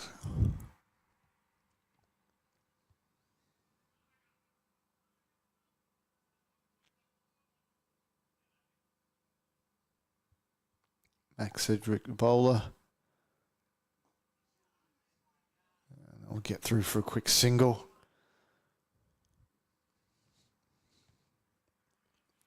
That will complete the 13th over. 65 for 6 is the score.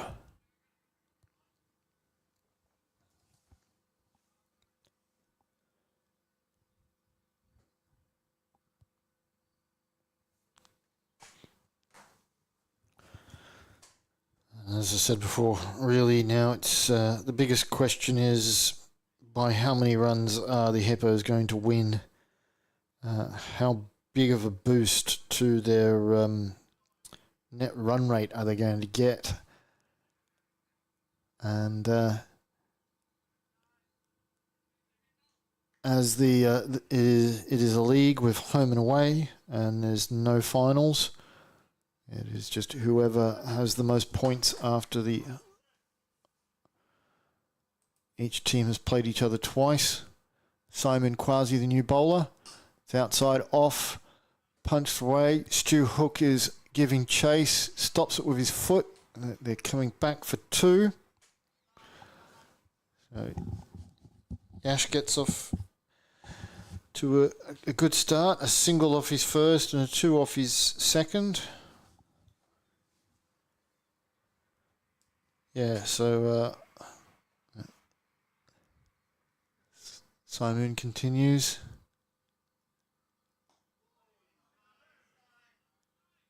Yeah, showing respect to that delivery. Yeah, so net run rate can be quite important. If, for example, the Hippos lost their return match against United, but it was much closer, then they would have the advantage over the United because of this big net run rate gain in this game. They're coming back for 2. Throws coming in, but they're there safely.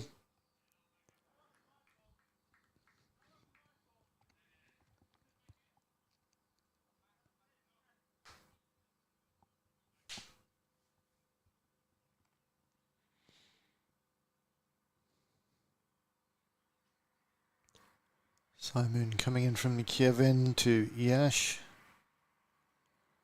It's outside off and it's called wide by umpire Tim Cross, who does his calisthenics.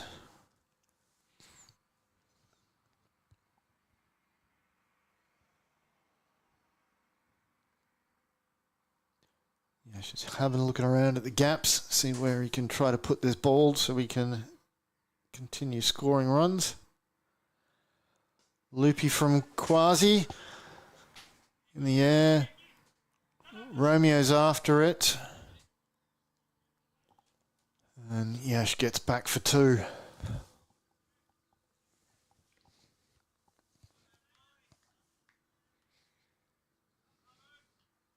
Yash has looked quite good since he came out. Playing in innings that you might argue deserves him being higher in the order.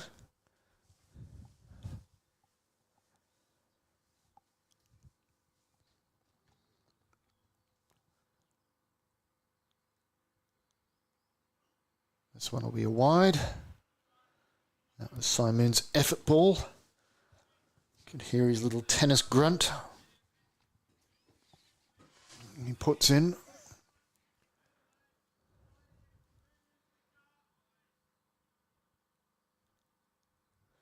So Simoon into Yash once more. Oh, this is very loopy. And it's gone for 4. Romeo unable to stop it on the rope. And they've called it no ball for height. So that will be 5 runs added to score. Yash with his first boundary. Which, making this being the, so far, the most expensive over from a Hippo. Simoon to Yash again. This is a much better ball. Hit straight back at him. Simoon leaps up. And he's just not quite able to get to it. So Yash gets a single.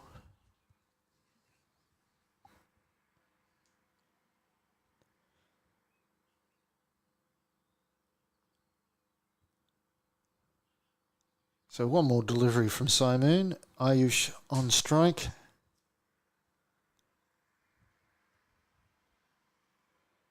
Slow ball. Ayush plugs it out. He looks for a run, but Yash says, no, thank you. I'll stay up here and I'll have the strike next over. Thank you very much. So 14 runs coming from Simoon's over. Yash is 12 off 7. Ayush 19 from 22. After 14 overs, Tallinn United 79 for 6. And I think Ayush has had enough. He's retiring. His arm has just been struggling. He's been having struggles with that arm for a couple of overs now. He was never quite right, so he's departing. Question is whether he's retired out or retired not out.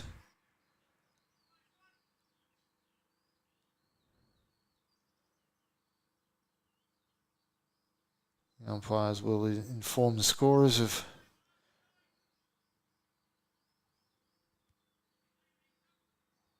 which it is. He was quite obviously hurt, but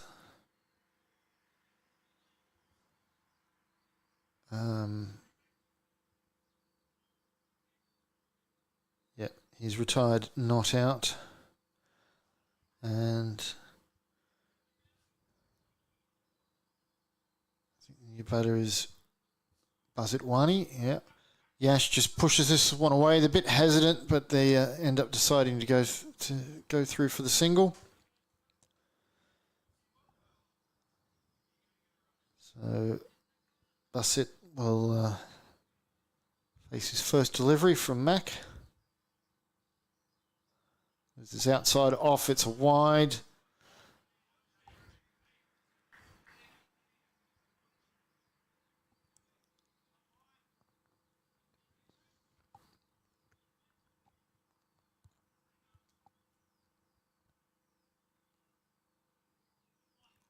Big swing and a miss, and that's called wide down leg side.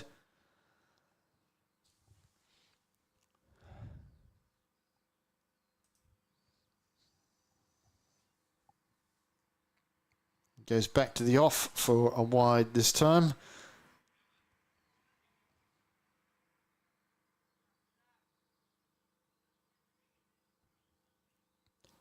So can Mac get one straight? No, this one's down leg side. Matt quite struggling with his line here.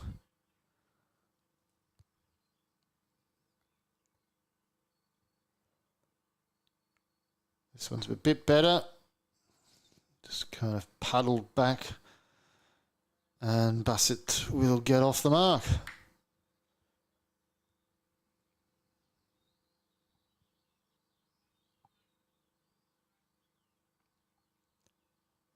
Back to Yash now.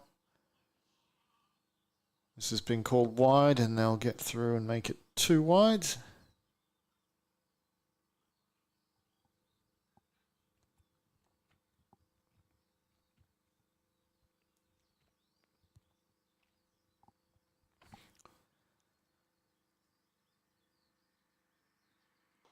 Straighter ball popped up, but it goes into no man's land behind the bowler. So they get through for another single.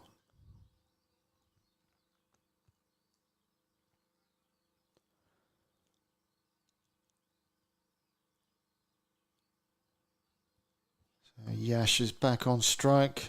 Umpires are just double checking how many balls remaining. Should be 3 balls remaining in the over.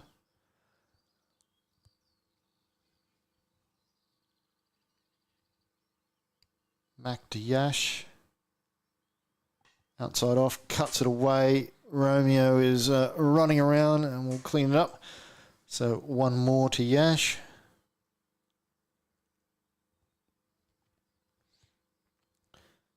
Managed to actually get the run rate up over 6, but it's not much good when the run rate required is over 26.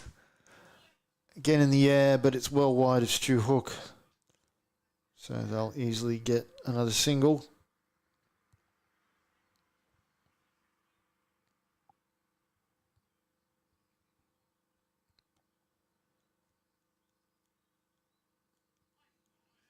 Just pushed away by Yash. Dave Robson doing the fielding in the gully.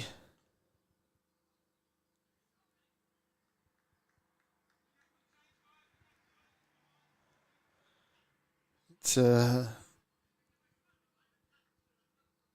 batting that over from United would have been absolutely perfect if they were chasing something in the 120s.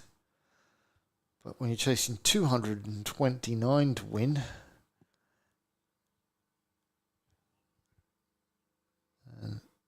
it's just not going to occur. Simon is coming back.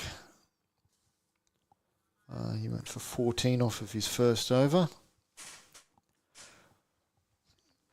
91 for 6 after 15. Yash on strike. He's on 15 from 10. He flicks that one away off his pads. Straight to Savio at square leg. So he'll get 1 more. Move to 16.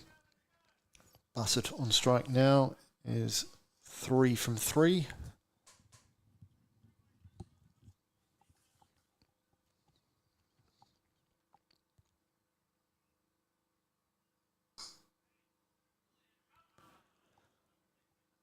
They think about a run once it passes Simon the bowler, but Stu Hook was right in line with the ball, and it would have been absolutely suicidal to attempt to run then. So Simon to Bassett again.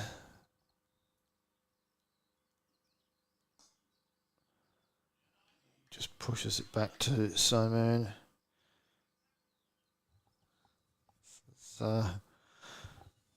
Good bowling from Simon now. He's much improved from his first over. He's getting it in those awkward areas that trouble batters a lot. Oh, and he's bowled him. Well, Bassett won't be troubled any further by Simon's bowling. He'll have to depart for his 3 runs. And now it's 7 wickets down. Yeah. That's what Simon does when he's bowling well. He makes things awkward for batters, and they're in 2 minds about what to do, and often they'd end up doing nothing. And they get bowled. New batter will be young Maher Ahmed. Yeah.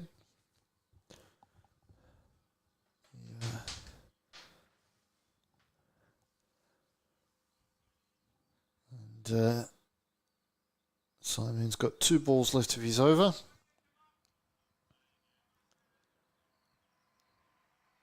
See what Maher can do.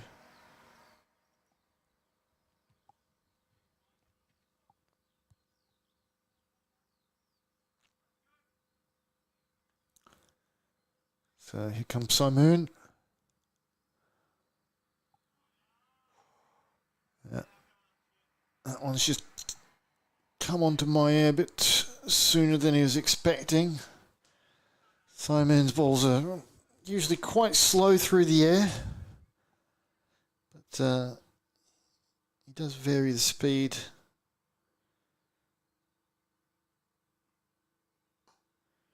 Hit away. Maya wants a run, but Yash sends him back because Yash sees that ball's gone straight to Stu Hook, and Yash knows better than trying to run on Stu, especially when Stu's about 10 yards in from the circle.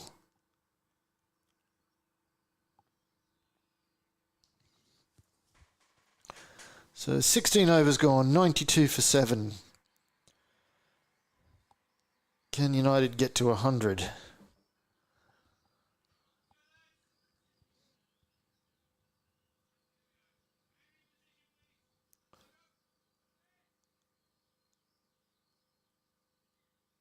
Savio's come back to bowl.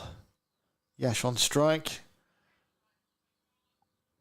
He's not able to clear the ring. Simon doing the fielding, preventing any run.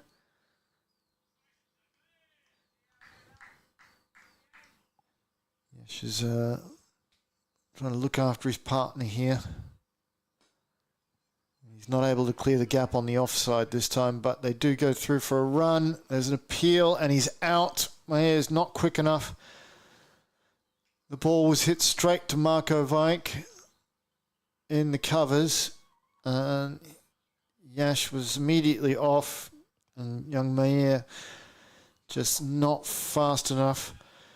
Yeah, he wasn't backing up at all, and he hesitated a little bit, and the throw from Marco was straight to Rudesh, who breaks the stumps before young Maher is able to get his back grounded behind the line. So that's 8 wickets gone. And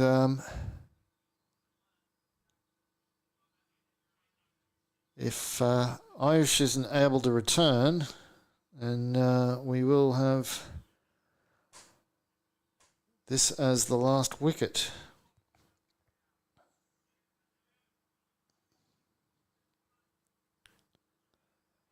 You would think that if Ayush is still in pain, if the game long gone, there's no point in returning and aggravating the injury any further. Yash is on strike. Savio comes in. Swing and a miss outside of off. That's Savio returning to that area where he was causing trouble to United batters earlier, Raj in particular. It's good to see him getting back in that area. Yash plays this one straight to Marco. This time he says no after Maher getting run out previously. Sorry, it's not Yash on strike. He's on the non-striker's end, of course. As that's where he got when Maher was run out at this end. So, yeah, it's most likely this is the last wicket. It's a swing and a miss again. Yash going just over the top of off stump this time. Brings up another dot. And it's another swing and a miss. This is good bowling from Savio. And he ends the over with another dot and ends his third over so that he has figures of 1 for 15. United 93 for 8 after 17.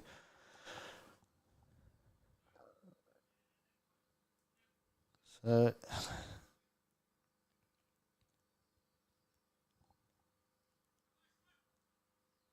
looks like Simoon is going to come back on from the Kiev end.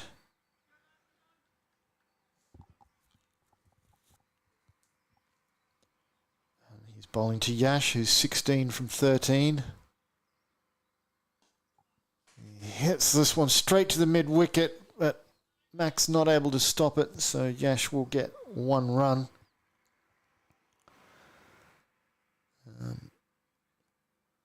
I mean, in a losing effort that never really had much chance, Yash is doing quite a good job here. Simoon in. This is hit very straight. There's no one there, so that is 4.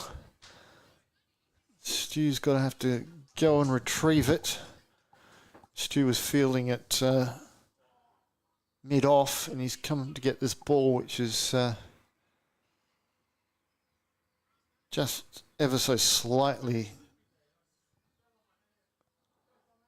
long on. Apparently in retrieving the ball, Stu's managed to fall on his hand and hurt himself. He's now shaking his hand as he wanders in. Oh, and he's bowled him. Simoon with the wicket.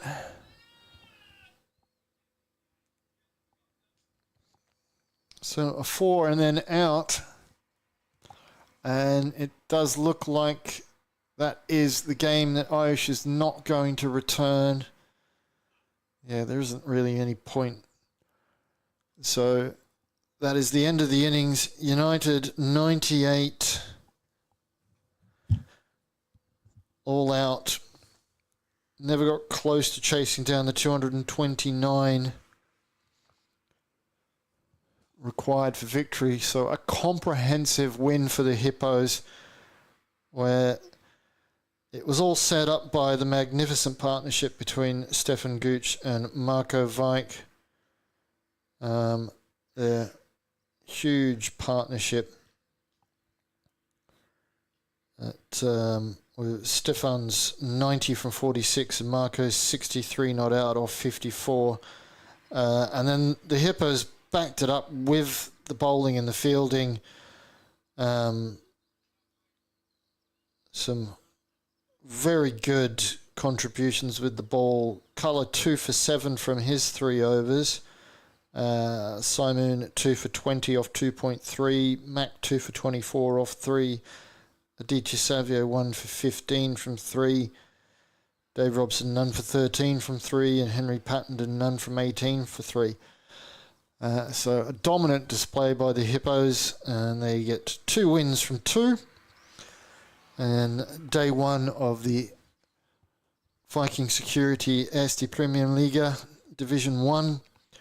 And with the match concluded, I will sign off. We'll be back again tomorrow with a couple more games in Division 1 here from Ground 1.